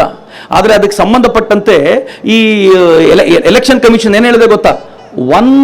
ಒಂದು ಸಲ 9,000 ಕೋಟಿ ರೂಪಾಯಿ ಇನ್ವೆಸ್ಟ್ ಮಾಡಬೇಕು ನಾವು ಒಂದೇ ಒಂದು ಸಲ. ಮುಂದಿನ 15ರಿಂದ 20 ವರ್ಷಗಳ ಕಾಲ ನಾವು ಮತ್ತೆ ತಲೆ ಕೆಡಿಸ್ಕೊಳ್ಳೋದು ಬೇಡ. ಇರುವ ಮೆಷಿನ್ ನಲ್ಲಿ ನಾವು ಮುಂದಿನ 20 ವರ್ಷಗಳ ಕಾಲದ ಎಲೆಕ್ಷನ್, ಮುಂದಿನ 4 ಬಾರಿಯ ಎಲೆಕ್ಷನ್ ನ ಸಹಜವಾಗಿ ನಡೆಸಬಹುದು, ದೇಶದ ಪ್ರಗತಿಯನ್ನು ಅಬಾಧಿತವಾಗಿ ಮಾಡಬಹುದು ಅಂತ ಎಲೆಕ್ಷನ್ ಕಮಿಷನ್ ಹೇಳಿಕೆ ಕೊಟ್ಟಿದೆ. ಹೀಗಾಗಿ ಭಾರತ ತುಂಬಾ ತಲೆ ಕೆಡಿಸ್ಕೊಳ್ಬೇಕಾದಂತ ಅಗತ್ಯ ಇಲ್ಲ ಮಿತ್ರ. ಅವ್ರದ್ದು ಇನ್ನೊಂದು ಪ್ರಶ್ನೆ ಇದೆ. ಆ ಪ್ರಶ್ನೆ ಏನು ಅಂತಂದ್ರೆ, ಟೈಮ್ ಯಾವಾಗ ಕೊಡ್ತೀರಿ ಒಂದು ಎಲೆಕ್ಷನ್ ಅಂದ್ರೆ? ಇದು ಬಹಳ ಚೆನ್ನಾಗಿದೆ. ಈ ಪ್ರಶ್ನೆ ಎಲೆಕ್ಷನ್ ಕಮಿಷನ್ ಅವ್ರಿಗೆ ಕೇಳಿದಾಗ ಅವ್ರಿಗೂ ಕೂಡ ಒಂದ್ಸಲ ಗೊಂದಲ ಆಗಿರ್ಬೋದೇನೋ. ಪ್ರಶ್ನೆ ಏನ್ ಗೊತ್ತೇನೋ ಅವರದು, ಇಡೀ ದೇಶಕ್ಕೆ ಒಂದ್ಸಲ ಮಾಡಬೇಕು ಅಂತಂದ್ರೆ ಎಲೆಕ್ಷನ್ ಮಾಡೋಕ್ಕಿಂತ ಮುಂಚೆ ಯಾರು ಎಕ್ಸಾಮ್ ಯಾವಾಗಿದೆ ಅಂತ ನೋಡಬೇಕು, ಯಾವ ಊರಲ್ಲಿ ಯಾವ ಹಬ್ಬ ಇದೆ ಅಂತ ನೋಡಬೇಕು, ಯಾವ ಊರಲ್ಲಿ ಯಾವ ಉತ್ಸವಗಳು, ಯಾವ ರಾಜ್ಯದಲ್ಲಿ ಪ್ರಮುಖವಾದ ಉತ್ಸವ ಬರುತ್ತೆ, ಎಲ್ಲವನ್ನೂ ನೋಡಿಕೊಂಡು ಎಲೆಕ್ಷನ್ ಕಮಿಷನ್ ಡಿಸೈಡ್ ಮಾಡಬೇಕು. ಇಲ್ಲಿ ನಾವು ಆರಾಮಾಗಿದ್ದಾಗ ಅಸ್ಸಾಮಲ್ಲಿ ಏನೋ ಹಬ್ಬ, ಅಸ್ಸಾಂ ಅವ್ರು ಚೆನ್ನಾಗಿದ್ದ ಇಲ್ಲಿ ಏನೋ ಪ್ರಾಬ್ಲಮ್, ಈ ಎಲ್ಲ ಪ್ರಾಬ್ಲಮ್ಗಳ ನಡುವೆ ಹೇಗೆ ಕೊಡ್ತೀರಾ ಅಂತ ಎಲೆಕ್ಷನ್ ಕಮಿಷನ್ ಹೇಳೋದು ನಮ್ಮ ಪ್ರಾಬ್ಲಮ್, ನೀವು ತಲೆ ಕೆಡಿಸ್ಕೋಬೇಡಿ, ನಾವು ವ್ಯವಸ್ಥೆ ಮಾಡ್ತೀವಿ. ಒಂದೇ ಸಲಕ್ಕೆ ಏನ್ ಮಾಡಲ್ಲ, ನಾವು ಹಂತ ಹಂತವಾಗಿ ಯೋಚನೆ ಮಾಡ್ತೀವಿ ಅಂತಂದ್ರೆ ಇವ್ರು ಪ್ರಶ್ನೆ ಕೇಳೋರು ಬಹಳ ಪ್ರಶ್ನೆ ಕೇಳಿದ್ದಾರೆ. ಅಷ್ಟೇ ಅಲ್ಲ ಮಿತ್ರರೇ, ಈಗಿರುವಂತ ದೊಡ್ಡ ಪ್ರಾಬ್ಲಮ್ ಒಂದೇನು ಅಂತಂದ್ರೆ, ಎಲೆಕ್ಷನ್ ಒಂದೇ ಸಲ ಮಾಡಿದ್ರೆ ವೋಟರ್ ಬಿಹೇವಿಯರ್ ಹೆಂಗಿರುತ್ತೆ ಅನ್ನೋದನ್ನ ಒಂದು ವಿಸ್ತಾರವಾಗಿ ಸ್ಟಡಿ ಮಾಡಿದ್ದಾರೆ. ಈ ವೋಟರ್ ಬಿಹೇವಿಯರ್ ಬಗ್ಗೆ ನಾವು ಕೂಡ ಅಧ್ಯಯನ ಮಾಡಬೇಕು. ಹೇಗಿದೆ ವೋಟರ್ ಬಿಹೇವಿಯರ್ ಅಂತಂದ್ರೆ, ಇವರ ಲೆಕ್ಕಾಚಾರದ ಪ್ರಕಾರ ಮೊದಲೆಲ್ಲ ಕೇಂದ್ರ ಮತ್ತು ರಾಜ್ಯ ಒಂದೇ ಸಲ ಎಲೆಕ್ಷನ್ ಆದ್ರೆ 48% ಟೈಮ್, 48% ನಷ್ಟು ಬಾರಿ ಕೇಂದ್ರ ಮತ್ತು ರಾಜ್ಯ ಸರ್ಕಾರ ಒಂದೇ ಬರ್ತಿತ್ತಂತೆ. 52% ಡಿಫರ್ ಆಗೋ ಚಾನ್ಸ್ ಇತ್ತು. 2014ರ ನಂತರ ಹೆಂಗಾಗಿದೆ ಅಂತಂದ್ರೆ 77% ಟೈಮ್ ಕೇಂದ್ರ ಮತ್ತು ರಾಜ್ಯ ಒಂದೇ ಆಗತ್ತೆ. ಮೋದಿ ಬಂದ್ಮೇಲೆ ಕೇಂದ್ರ ಮತ್ತು ರಾಜ್ಯ ಒಂದೇ ಇರಬೇಕು ಅಂತ ಜನ ಎಕ್ಸ್ಪೆಕ್ಟ್ ಮಾಡ್ಲಿಕ್ಕೆ ಶುರು ಮಾಡಿಬಿಟ್ಟಿದ್ದಾರೆ. ಬೆಂಕಿ ಹೊತ್ಕೊಳ್ಳೋದೇ ಇರುತ್ತೆ ಅನ್ಕೊಂಡಿದ್ದೀರಿ ನೀವು? ಈ 77% ಟೆನ್ಷನ್ ಅಂತ. ಆದರೆ ನೀತಿ ಆಯೋಗ ಏನು ಹೇಳಿದೆ ಗೊತ್ತೇನು? ತುಂಬಾ ಕೆಲವೊಂದು ಉದಾಹರಣೆಯನ್ನು ಕೊಟ್ಟಿದೆ, ಅಬ್ಸಲ್ಯೂಟ್ಲಿ ಕರೆಕ್ಟ್ ಆಗಿರುವಂತ ಉದಾಹರಣೆ. ನರೇಂದ್ರ ಮೋದಿ ಅವರು ಇದ್ದಾಗಲೂ ಒಡಿಸ್ಸಾದಲ್ಲಿ ಎಲೆಕ್ಷನ್ ನಡೀತು, MP ಎಲೆಕ್ಷನ್ 2019 ಎಲೆಕ್ಷನ್ ನೀವೆಲ್ಲರೂ ನೋಡಿದ್ದೀರಿ. MP ಎಲೆಕ್ಷನ್ ಹೆಂಗ್ ನಡೀತು ಅಂತಂದ್ರೆ, ಬಿಜು ಜನತಾದಳ್ ಟೋಟಲ್ ಮೆಜಾರಿಟಿಯಲ್ಲಿ ವಿಧಾನಸಭೆಯನ್ನು ಗೆದ್ಕೊಳ್ತು. ಆದ್ರೆ ಅಲ್ಲಿ ಮ್ಯಾಕ್ಸಿಮಮ್ MP ಸೀಟ್ ಗೆದ್ದಿದ್ದು ಬಿಜೆಪಿ. ಅಂದ್ರೆ ಜನ ಇವ್ರು ಅಂದುಕೊಂಡಷ್ಟು ದಡ್ರೇನಲ್ಲ. ನಮ್ಮ ರಾಜ್ಯಕ್ಕೆ ಯಾರು ಬೇಕು ಅವ್ರು ಬೇಕು, ದೇಶಕ್ಕೆ ನೀವು ಬೇಕು ಅಂದ್ರೆ ನೀವು ಬೇಕು ಅಂತ ಇಡೀ ದೇಶದ ಜನ ಆರಾಮಾಗಿ ಯೋಚನೆ ಮಾಡಬಲ್ಲಷ್ಟು ಬುದ್ಧಿವಂತರಾಗಿದ್ದಾರೆ ಅಂತ ಎಕ್ಸ್ಪ್ಲನೇಷನ್ ಕೊಡಲಾಗಿದೆ. ಇಷ್ಟೆಲ್ಲ ಮಿತ್ರರೇ, ಡೆಲ್ಲಿ ಎಲೆಕ್ಷನ್ ಆಯ್ತಲ್ಲ, ಡೆಲ್ಲಿ ಎಲೆಕ್ಷನ್ MP ಎಲೆಕ್ಷನ್ ಮತ್ತು MLA ಎಲೆಕ್ಷನ್ ಜೊತೆಲಿ ನಡೆದಾಗ, ಅಥವಾ ಒಂದೇ ಹಂತದಲ್ಲಿ ನಡೆದಾಗ, ಹತ್ತಿರದಲ್ಲಿ ನಡೆದಾಗ, MP ಎಲೆಕ್ಷನ್ ಅಲ್ಲಿ 7ಕ್ಕೆ 7 ನರೇಂದ್ರ ಮೋದಿ ಕೊಟ್ಟರು. MLA ಎಲೆಕ್ಷನ್ ಅಲ್ಲಿ 70ರಲ್ಲಿ 62 ಆಪಿ ಕೊಟ್ಟರು. 70ರಲ್ಲಿ 62. ಅಂದ್ರೆ ಜನ ಹೇಗಿದ್ದಾರೆ ಅಂತಂದ್ರೆ, ದೇಶ ನೋಡ್ಕೊಳ್ಳಿಕ್ಕೆ ನೀವು ಬೇಕೇ ಬೇಕು, ನಮಗೆ ನಿಮ್ಮನ್ನು ಬಿಟ್ಟು ಬೇರೆ ಯೋಚನೆ ಮಾಡಲ್ಲ ಅಂತ ಸ್ಪಷ್ಟ ನಿರ್ಧಾರ. ಆದ್ರೆ ರಾಜ್ಯದ ವಿಚಾರಕ್ಕೆ ಬಂದಾಗ ನಮ್ಗೆ ಯಾರು ಬೇಕೋ ನಾವು ನೋಡ್ಕೊಳ್ತೀವಿ ಅಂತ ಸ್ಪಷ್ಟವಾದ ಬೌದ್ಧಿಕ ಸಾಮರ್ಥ್ಯವನ್ನು ಬಳಸ್ಕೊಂಡು ಈ ದೇಶ ಜನ ವೋಟ್ ಮಾಡ್ತಾ ಇದ್ದಾರೆ ಅಂತ ಆದಾಗ ಇನ್ನೂ ಹೆದರಿಕೆ ಯಾಕೆ ಇವರಿಗೆ ಅನ್ನೋ ಪ್ರಶ್ನೆಗೆ ಖಂಡಿತವಾಗಿಯೂ ಉತ್ತರ ಇಲ್ಲ. ಇನ್ ಮೂರನೇದು, ನಾನು ಆಗ್ಲೇ ಕೇಳ್ಕೊಂಡಂತೆ ಇವರೆಲ್ಲರೂ ಹೇಳೋದೇನು ಅಂತಂದ್ರೆ, ಈ ಮಾತನ್ನು ಬಹಳ ಜನ ಹೇಳಿದ್ದಾರೆ, ಯಾವಾಗ ಈ ತರದ ಎಲೆಕ್ಷನ್ ನಡೆಯುತ್ತೋ, ಒನ್ ನೇಷನ್ ಒನ್ ಎಲೆಕ್ಷನ್ ನಡೆಯುತ್ತೋ, ಆಗ ಜನ ನ್ಯಾಷನಲ್ ಇಶ್ಯೂ ವೋಟ್ ಮಾಡ್ತಾರೆ ಅಂತ. ಇಮ್ಯಾಜಿನ್ ಮಾಡಿ, ಪಾಕಿಸ್ತಾನದಿಂದ ಒಳಗೆ ಬಂದಂತ ದಗಾಕೋರರು, ಟೆರರಿಸ್ಟ್ಗಳು ಈ ದೇಶದ ಸೈನಿಕರನ್ನು ಕೊಂದು ಹಾಕ್ತಾರೆ. ಈ ದೇಶ ಉರಿಯಲ್ಲಿ ಅಟ್ಯಾಕ್ ಮಾಡುತ್ತೆ, ಆಗ ಕೆಲವು ಕಾಂಗ್ರೆಸ್ಸಿಗರು ಮತ್ತು ಇತರ ಕೆಲವು ಜನ ಅಟ್ಯಾಕ್ ಮಾಡಿದ್ದಕ್ಕೆ ಪ್ರೂಫ್ ಕೊಡಿ ಅಂತ ಕೇಳಿದರೆ ಜನ ವೋಟ್ ಯಾವುದಕ್ಕೆ ಮಾಡ್ತಾರೆ ಅಂತ. ಸೆಂಟ್ರಲ್ ಇಶ್ಯೂ ಮತ್ತು ಸ್ಟೇಟ್ ಇಶ್ಯೂ ಮರ್ಜ್ ಆಗಿಬಿಡುತ್ತೆ. ಜನ ರಾಷ್ಟ್ರ ಸರ್ವೋಪರಿ ಅಂತ ನಿಶ್ಚಯ ಮಾಡಿ ಅದಕ್ಕೆ ತಕ್ಕಂತೆ ವೋಟ್ ಮಾಡ್ತಾರೆ. ಇದರಿಂದ ರಾಜ್ಯಗಳ ವಾಯ್ಸ್ ಉಡುಗಿ ಹೋಗುತ್ತೆ ಅಂತ ಇವರಿಗಿರುವಂಥ ಪ್ರಶ್ನೆ. ಆದರೆ ಇದಕ್ಕೆ ಉತ್ತರವೂ ಅಷ್ಟೇ, ಜನ ಎಷ್ಟು ಬುದ್ಧಿವಂತರಿದ್ದಾರೆ ಅಂತಂದರೆ ಕೇಂದ್ರದ ವಿಚಾರ ಬಂದಾಗ ಕೇಂದ್ರಕ್ಕೆ, ರಾಜ್ಯದ ವಿಚಾರ ಬಂದಾಗ ರಾಜ್ಯಕ್ಕೆ ಯಾರು ಬೇಕು ಅಂತ ಸ್ಪಷ್ಟವಾದ ನಿರ್ಣಯ ಕೊಡಬಲ್ಲಂಥ ಬೌದ್ಧಿಕ ಸಾಮರ್ಥ್ಯ ಉಳ್ಳವರಾಗಿದ್ದರಿಂದ ಹಿಂಗಾಗೋಗಿದೆ. ದುರದೃಷ್ಟ ಏನು ಗೊತ್ತೇನು, ಈ ದೇಶದಲ್ಲಿ ಕಾಂಗ್ರೆಸ್ ಕಳೆದ ಅನೇಕ ವರ್ಷಗಳಿಂದ ನಮ್ಮ ಬಗ್ಗೆ ಎಷ್ಟು ಸುಳ್ಳುಗಳನ್ನು ಹೇಳ್ಕೊಂಡು ಬಂದಿದೆ ಅಂತಂದರೆ, ಆದರಣೀಯ ಶಂಕರಮೂರ್ತಿಗಳ ಸುಳ್ಳುಗಳ ಪಟ್ಟಿಗೆ ಇನ್ನೊಂದು ಸುಳ್ಳುಗಳನ್ನು ಸೇರಿಸಬೇಕು. ಅವ್ರು ಏನೇನು ಸುಳ್ಳು ಹೇಳಿದ್ದಾರೆ ಅಂತ ಹೇಳ್ತಿದ್ರು. ಏನು ಸುಳ್ಳು ಹೇಳಿದ್ದಾರೆ ಗೊತ್ತಾ? ಭಾರತೀಯರು ದಡ್ಡರು, ಭಾರತೀಯರಿಗೆ ಏನೂ ಗೊತ್ತಿಲ್ಲ, ಅವ್ರಿಗೆ ಏನೂ ಗೊತ್ತಿಲ್ಲದ ಜನ ಅಂತ ಎಷ್ಟು ಸುಳ್ಳು ಹೇಳ್ಕೊಂಡು ಬಂದಿದ್ದಾರೆ ಅಂತಂದ್ರೆ, ಪ್ರಾಮಾಣಿಕವಾಗಿ ಹೇಳಿ, ಈ ದೇಶದಲ್ಲಿ ನಾವು ಎಲೆಕ್ಟ್ರಾನಿಕ್ ಮನಿ ಅಂತ ತಂದಾಗ UPI ಟ್ರಾನ್ಸಾಕ್ಷನ್ ಮಾಡಬೇಕು, ಎಲ್ಲರೂ ಮೊಬೈಲಲ್ಲಿ ದುಡ್ಡನ್ನು ಹ್ಯಾಂಡಲ್ ಮಾಡೋ ತರ ಆಗಬೇಕು ಅಂತಂದಾಗ ಏನಂದ್ರೆ ಗೊತ್ತಾ ಕಾಂಗ್ರೆಸ್ಸಿಗರು? ಈ ದೇಶದ ಜನ ಇಷ್ಟು ಬುದ್ಧಿವಂತರ, ಈ ದೇಶದ ಜನ ಎಡ್ಡಡ್ರು, ಅವ್ರಿಗೇನೂ ಗೊತ್ತಿಲ್ಲ ಅಂತ ಹೇಳಿದ್ರು. ಆದ್ರೆ ಮಜಾ ಏನು ಅಂತಂದ್ರೆ, ಇವತ್ತು ರಸ್ತೆಯಲ್ಲಿ ನಿಂತ್ಕೊಂಡಿರುವಂತ ತರಕಾರಿ ಮಾರುವವನು ಕೂಡ ಅವನೊಂದು UPI ಒಂದು ID ಇಟ್ಕೊಂಡು ನೀವು ಇದ್ರ ಮೂಲಕ ದುಡ್ಡು ಕೊಡಿ ಅಂತ ಹೇಳ್ತಾನೆ ಅಂತಂದ್ರೆ ದಡ್ಡು ಅಂತ ಹೇಳಿದ್ದಲ್ವೇನು ಇಷ್ಟು ವರ್ಷ? ಈ ಫೆಡರಲ್ ಸ್ಟ್ರಕ್ಚರ್ ಸತ್ತು ಹೋಗ್ಬಿಡತ್ತೆ, ರಾಜ್ಯದ ವಾಯ್ಸ್ಗಳು ಉಡುಗಿ ಹೋಗ್ಬಿಡತ್ತೆ ಅಂತ ಎಬ್ಬಿಸಿ ನಿಲ್ಲಿಸೋ ಪ್ರಯತ್ನ ಮಾಡ್ತಿದ್ದಾರೆ. 51ರಲ್ಲಿ ಎಲೆಕ್ಷನ್ ಹಿಂಗೆ ಆದಾಗ ಆಗ ಫೆಡರಲ್ ಸ್ಟ್ರಕ್ಚರ್ ಸತ್ತಿರಲಿಲ್ಲ, ಆಗ ರಾಜ್ಯದ ವಾಯ್ಸ್ ಸತ್ತಿರಲಿಲ್ಲ. 57ರಲ್ಲಿ ಎಲೆಕ್ಷನ್ ಆದಾಗ ರಾಜ್ಯದ ವಾಯ್ಸ್ ಸತ್ತಿರಲಿಲ್ಲ, 62ರಲ್ಲಿ ಎಲೆಕ್ಷನ್ ಆದಾಗ ರಾಜ್ಯದ ವಾಯ್ಸ್ ಸತ್ತಿರಲಿಲ್ಲ. ಈಗ ಮಾತ್ರ ಸಾಯ್ತಿದೆ. ಯಾಕೆ ಅಂತಂದ್ರೆ ಅವರ ಕಾಲ ಮುಗಿದಿದೆ, ಈಗ ಮೋದಿ ಕಾಲ ಶುರುವಾಗ್ಬಿಟ್ಟಿದೆಯಲ್ಲ, ಇದನ್ನು ತಡೆಯೋ ಸುನಾಮಿಯನ್ನು ತಡಿಲಿಕ್ಕೆ ಬೇರೆ ದಾರಿ ಇಲ್ಲ ಅಂತ ಎಲೆಕ್ಷನ್ 28 ನಡೆದ್ರೂ ಪರವಾಗಿಲ್ಲ, ಅಲ್ಲಲ್ಲ ಆಗಬೇಕು ಅಂತ. ನಾನು ವಾಸ್ತವವಾಗಿ ಹೇಳ್ತೀನಿ, ಒಬ್ಬ ಪ್ರಧಾನಮಂತ್ರಿಗಿರುವಂಥ ದೊಡ್ಡ ಸಮಸ್ಯೆ ಏನು ಅಂತಂದರೆ, ಪ್ರತಿ ಚುನಾವಣೆಗೆ ತಲೆಯನ್ನು ಕೆಡಿಸ್ಕೊಳ್ಳುವಾಗ, ಪ್ರತಿ ಚುನಾವಣೆಗೆ ಒಂದು ಸ್ಟ್ರಾಟಜಿ ರೂಪಿಸಬೇಕಾದಾಗ, ಪ್ರತಿ ಚುನಾವಣೆಯಲ್ಲಿ ಗೆಲ್ಲೋದಕ್ಕೋಸ್ಕರ ಪದೇ ಪದೇ ಮೀಟಿಂಗ್ ಮಾಡುವಾಗ ದೇಶದ ಡೆವಲಪ್ಮೆಂಟ್ನ ಕನಸಿಟ್ಕೊಂಡಿರುವಂಥ ಪ್ರಧಾನಮಂತ್ರಿ, ಅದರಲ್ಲೂ ನರೇಂದ್ರ ಮೋದಿ ಎಂಥ ಪ್ರಧಾನಮಂತ್ರಿ ಅಂತಂದರೆ, ಅವರೊಂದು ಮಾತು ಹೇಳ್ತಾರೆ, ನಂಗೆ ಭಾಳ ಇಷ್ಟ ಆಗುವಂಥ ಮಾತು ಇತ್ತೀಚೆಗೆ ಹೇಳಿದ್ದಾರೆ ಅವರು. ನನಗೆ ರ್ಯಾಡಿಕಲ್ ಟ್ರಾನ್ಸ್ಫಾರ್ಮೇಷನ್ ಬೇಕೇ ಹೊರತು ಗ್ರ್ಯಾಜುಯಲ್ ಎವಲ್ಯೂಷನ್ ಅಲ್ಲ ಅಂತ ಹೇಳಿದ್ದಾರೆ. ರ್ಯಾಡಿಕಲ್ ಟ್ರಾನ್ಸ್ಫಾರ್ಮೇಷನ್ ಅಂದ್ರೆ ಅರ್ಥ ಏನು ಗೊತ್ತೇನು? ಚೇಂಜ್ ಕಾಣಬೇಕು. ಈ 5 ವರ್ಷಕ್ಕೆ ಒಂದು ಸಣ್ಣದು ಕಾಣಿಸ್ಕೊಳ್ಳುತ್ತೆ, ಮುಂದಿನ 5 ವರ್ಷಕ್ಕೆ ಸ್ವಲ್ಪ ಮಾಡೋಣ, ಅದೇ 5 ವರ್ಷಕ್ಕೆ ಮತ್ತೆ ಹಂಗಲ್ಲ, ಚೇಂಜ್ ಕಾಣಿಸ್ಬೇಕು. ನಾನು ಸಾಯೋಕ್ಕಿಂತ ಮುಂಚೆ, ಈ ದೇಶದ ತರುಣ ಸಾಯೋಕ್ಕಿಂತ ಮುಂಚೆ ನನ್ನ ದೇಶವನ್ನ ಜಗತ್ತಿನ ಶ್ರೇಷ್ಠ ಸ್ಥಾನದಲ್ಲಿ ನೋಡಬೇಕು ಅಂತಂದ್ರೆ ಅದಕ್ಕೆ ರ್ಯಾಡಿಕಲ್ ಟ್ರಾನ್ಸ್ಫಾರ್ಮೇಷನ್ನೇ ಬೇಕು ಅಂತ, ಬುಡ ಅಲುಗಾಡಿಸ್ಬೇಕು ಅಂತ. ನರೇಂದ್ರ ಮೋದಿ ಎಲ್ಲ ಬುಡವನ್ನು ಅಲುಗಾಡಿಸಿದ್ದೆ, ಎಲ್ಲವನ್ನು ಡಿಸ್ರಪ್ಟ್ ಮಾಡಿದ್ರು. ನಾವು ಯಾವುದನ್ನ ಸ್ಥಾಪಿತ ಸತ್ಯ ಅಂತ ನಂಬ್ಕೊಂಡು ಬಂದಿದ್ವೋ ಎಲ್ಲವನ್ನೂ ಡಿಸ್ರಪ್ಟ್ ಮಾಡಿ ಬಿಸಾಕಿದ್ರು. ಆರ್ಟಿಕಲ್ 370 ಹೋಗುತ್ತೆ ಅಂತ ಯಾರಾದ್ರೂ ಭಾವಿಸಿದ್ರೇನು? ಕೇಳಿ ಹಿರಿಯರನ್ನು. ಅವ್ರು ಹೇಳ್ತಾರಲ್ಲ, ನಾವು ಹೋಗಿ ಧ್ವಜವೆಲ್ಲ ಹಾರಾಡಿಸಿ ಬಂದಿದ್ವಿ ಅಂತ, ಆಗ್ಲೂ ಅವ್ರ ಮನಸ್ಸಲ್ಲಿ ಇರುತ್ತೆ ಲೈಫಲ್ಲಿ ಹೋಗುತ್ತೋ ಇಲ್ವೇನಪ್ಪ ಇದು ಅಂತ. ಆದರೆ ಮೋದಿ ಡಿಸ್ರಪ್ಟ್ ಮಾಡಿದ್ರು. ಹೋಗುತ್ತೆ, ಯಾಕೆ ಹೋಗಲ್ಲ? ರ್ಯಾಡಿಕಲ್ ಚೇಂಜ್ ಬರಲೇಬೇಕು, ನೋಡೇ ಬಿಡ್ತೀನಿ ಅಂತ. ಟ್ರಿಪಲ್ ತಲಾಕ್ ಬ್ಯಾನ್ ಆಗುತ್ತೆ ಅಂತ ಯಾವತ್ತಾದ್ರೂ ಅನ್ಕೊಂಡಿದ್ರೇನು? ಮೋದಿ ಹೇಳಿದ್ರು ಯಾಕೆ ಹೋಗಲ್ಲ, ಯಾಕೆ ಬ್ಯಾನ್ ಆಗಲ್ಲ, ಆಗ್ಲೇಬೇಕು. ಹೆಣ್ಮಕ್ಳಿಗೆ ಅನ್ಯಾಯ ಆಗುತ್ತೆ ಅಂದ್ರೆ ಅದನ್ನು ತಡಿಲೇಬೇಕು ಅಂತ ನಿಶ್ಚಯ ಮಾಡಿ ತೆಗೆದ್ರಲ್ಲ. ರ್ಯಾಡಿಕಲ್ ಚೇಂಜ್ ಅದು, ಗ್ರಾಜುವಲ್ ಎವಲ್ಯೂಷನ್ಗೆ ಕಾಯುವಂತ ಜೀವ ಅಲ್ಲ ಅದು ಅಂತ. ಈಗಲೂ ಕೂಡ ಇದೊಂದು ರ್ಯಾಡಿಕಲ್ ಚೇಂಜ್ ಇದೆಯಲ್ಲ ಮಿತ್ರ, ಈ ರ್ಯಾಡಿಕಲ್ ಚೇಂಜ್ಗೆ ನಾವೇನಾದರೂ ತೆರ್ಕೊಂಡ್ವಿ ಅಂತಂದ್ರೆ ಹೊಸ ಭಾರತ ತಂತಾನೆ ನಿರ್ಮಾಣ ಆಗುತ್ತೆ. ಹಗಲು ರಾತ್ರಿ ಒಂದು ವಾದವನ್ನ ಈ ಲೆಫ್ಟಿಸ್ಟ್ಗಳು ಮತ್ತು ಕಾಂಗ್ರೆಸ್ಸಿಗರು ಕೊಡ್ತಾರೆ. ಏನು ಕೊಡ್ತಾರೆ ಗೊತ್ತಾ? ಬಹಳ ಚೆನ್ನಾಗಿದೆ. ಎಲೆಕ್ಷನ್ ಬಂತು ಅಂತಂದ್ರೆ ಅನೇಕ ಜನರ ಹೊಟ್ಟೆಪಾಡು ಅಂತಾರೆ ಅವರು. ಎಲೆಕ್ಷನ್ ಬಂತು ಅಂದರೆ ಭಾಳ ಜನರಿಗೆ ಹೊಟ್ಟೆಪಾಡಿದೆ ಅಂತ ಹೇಳ್ತಾರೆ. ಆದರೆ ಮಿತ್ರರೇ, ಹೊಟ್ಟೆಪಾಡಿದೆ ಅನ್ನೋ ಕಾರಣಕ್ಕೆ ಯಾರೋ ಒಂದು 4 ಜನ 4 MLAಗಳ MP ಗಳ ಕ್ಯಾಂಡಿಡೇಟ್ಗಳ ಹಿಂದೆ ತಿರುಗಾಡಲಿಕ್ಕೆ ಅವರೊಂದು ಸ್ವಲ್ಪ ದುಡ್ಡು ತಗೊಳ್ತಾರೆ ಅನ್ನೋ ಕಾರಣಕ್ಕೋಸ್ಕರ ನೀವು ಇಡೀ ಎಲೆಕ್ಷನ್ ಪ್ರಾಸೆಸ್ನಲ್ಲಿ 10,000 ಕೋಟಿ ರೂಪಾಯಿನ ಖರ್ಚು ಮಾಡೋದಿದೆಯಲ್ಲ, ಅರ್ಥ ಇದೆಯೇನು? ದೇಶದ ಡೆವಲಪ್ಮೆಂಟಿಗೆ ಬಳಸಬೇಕಲ್ಲ. ಇವರು ಬಳಸುವಂಥ ವಾದಗಳು ಎಂಥದ್ದಿವೆ ಅಂತಂದರೆ, ಎಲೆಕ್ಷನ್ ಪ್ರಾಸೆಸ್ಗಳು ಹೀಗೆ ನಡೆಯೋದ್ರಿಂದ, ಎರಡನೇ ವಾದ ಅವ್ರದ್ದೊಂದಿದೆ ಭಾಳ ಚೆನ್ನಾಗಿದೆ. ಮೊದಲನೇದು ಜನರಿಗೆ ಕೆಲಸ ಸಿಗುತ್ತೆ ಅಂತ, ಎರಡನೇದೇನು ಹೇಳ್ತಾರೆ ಗೊತ್ತಾ? MLAಗಳಿಗೆ MP ಗಳಿಗೆ ಪದೇ ಪದೇ ಎಲೆಕ್ಷನ್ ನಡೆದ್ರೆ ಆಗಾಗ ಜನರ ಮುಖ ನೋಡ್ಲಿಕ್ಕಾದ್ರೂ ಬರ್ತಾರೆ, ಇಲ್ಲಾಂದ್ರೆ ಬರೋದೇ ಇಲ್ಲ ಅಂತ. 5 ವರ್ಷಕ್ಕೊಮ್ಮೆ ಮುಖ ತೋರಿಸ್ತಾರೆ ಅಂತ.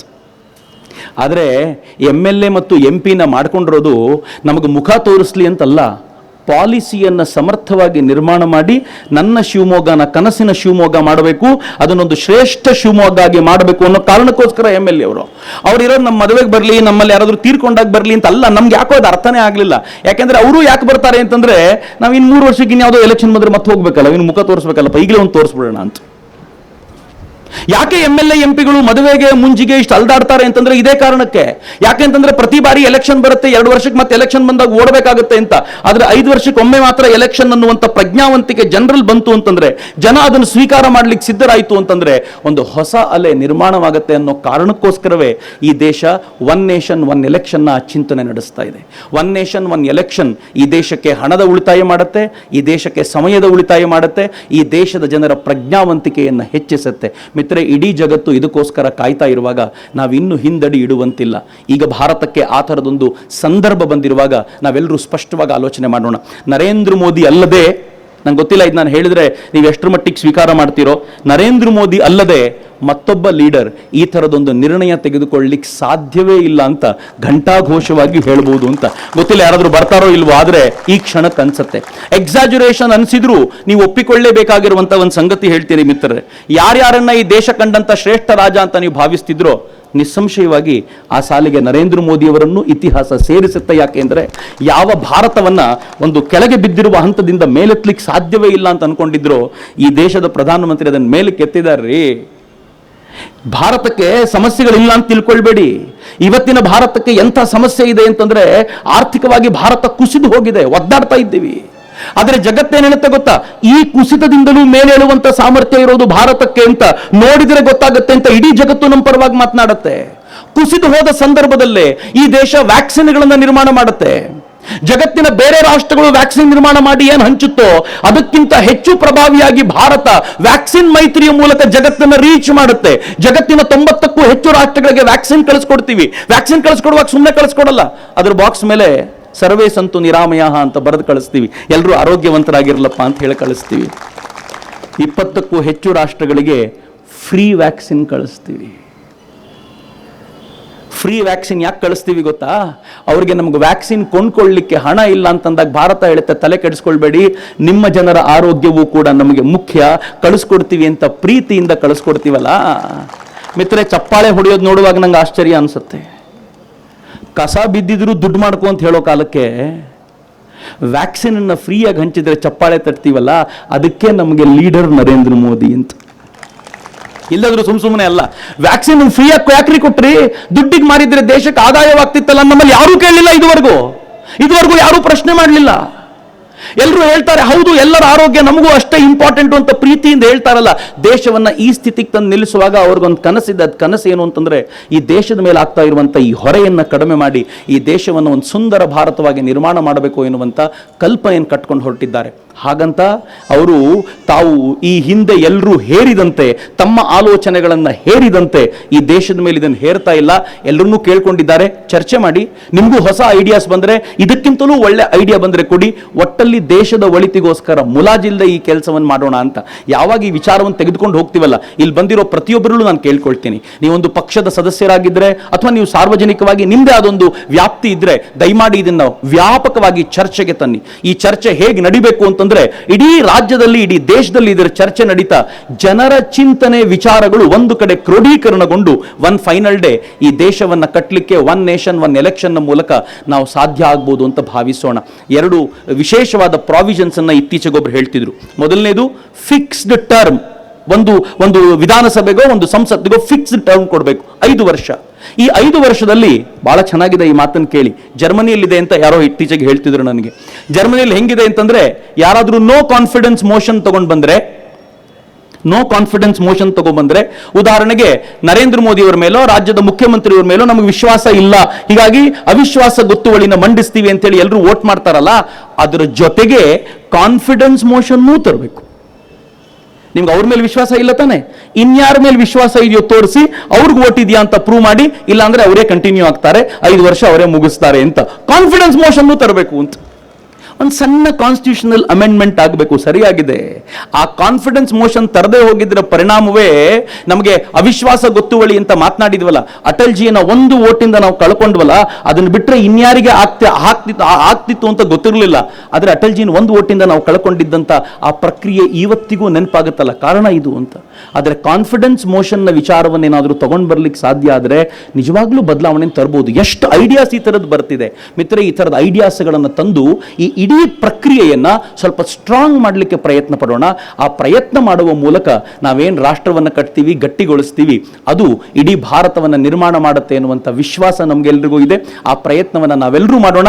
ಭಾರತ ಆದಷ್ಟು ಬೇಗ one nation one election, simultaneous election, one nation one voter list ಅನ್ನೋ ಕಲ್ಪನೆಗೆ ಹೊರಡಲಿ ಅಂತ ನಾನು ಅತ್ಯಂತ ಪ್ರೀತಿಯಿಂದ ಆಶಯ ವ್ಯಕ್ತಪಡಿಸಿದ ನರೇಂದ್ರ ಮೋದಿ ವಿಚಾರ ಮಂಚನವರು ಪ್ರೀತಿಯಿಂದ ಆಹ್ವಾನಿಸಿದ್ದಕ್ಕೆ ಅವರಿಗೆ ಪ್ರೀತಿಪೂರ್ವಕವಾಗಿ ಧನ್ಯವಾದಗಳನ್ನು ಸಮರ್ಪಿಸಿ ನನ್ನ ಮಾತುಗಳನ್ನು ತಾಯಿ ಭಾರತೀಯ ಪದತಲಕ್ಕೆ ಸಮರ್ಪಿಸ್ತೀನಿ. ವಂದೇ ಮಾತರಂ. MLA ಎಲೆಕ್ಷನ್ ಆಮೇಲೆ MP ಎಲೆಕ್ಷನ್ ಎರಡು ಒಂದೇ ಸತಿ ನಡೀತು. ಆದರೆ ಕರ್ನಾಟಕದಲ್ಲಿ ಇಷ್ಟೆಲ್ಲ ಇಟ್ಕೊಂಡ್ರು ನಾವು ಅದನ್ನು ಇಂಪೋಸ್ ಮಾಡೋದಕ್ಕಾಗ್ತಾ ಇಲ್ಲ ಒಂದೇ ಟೈಮಲ್ಲಿ ಅನ್ನುವಂಥದ್ದು ನನ್ನ ಸರ್.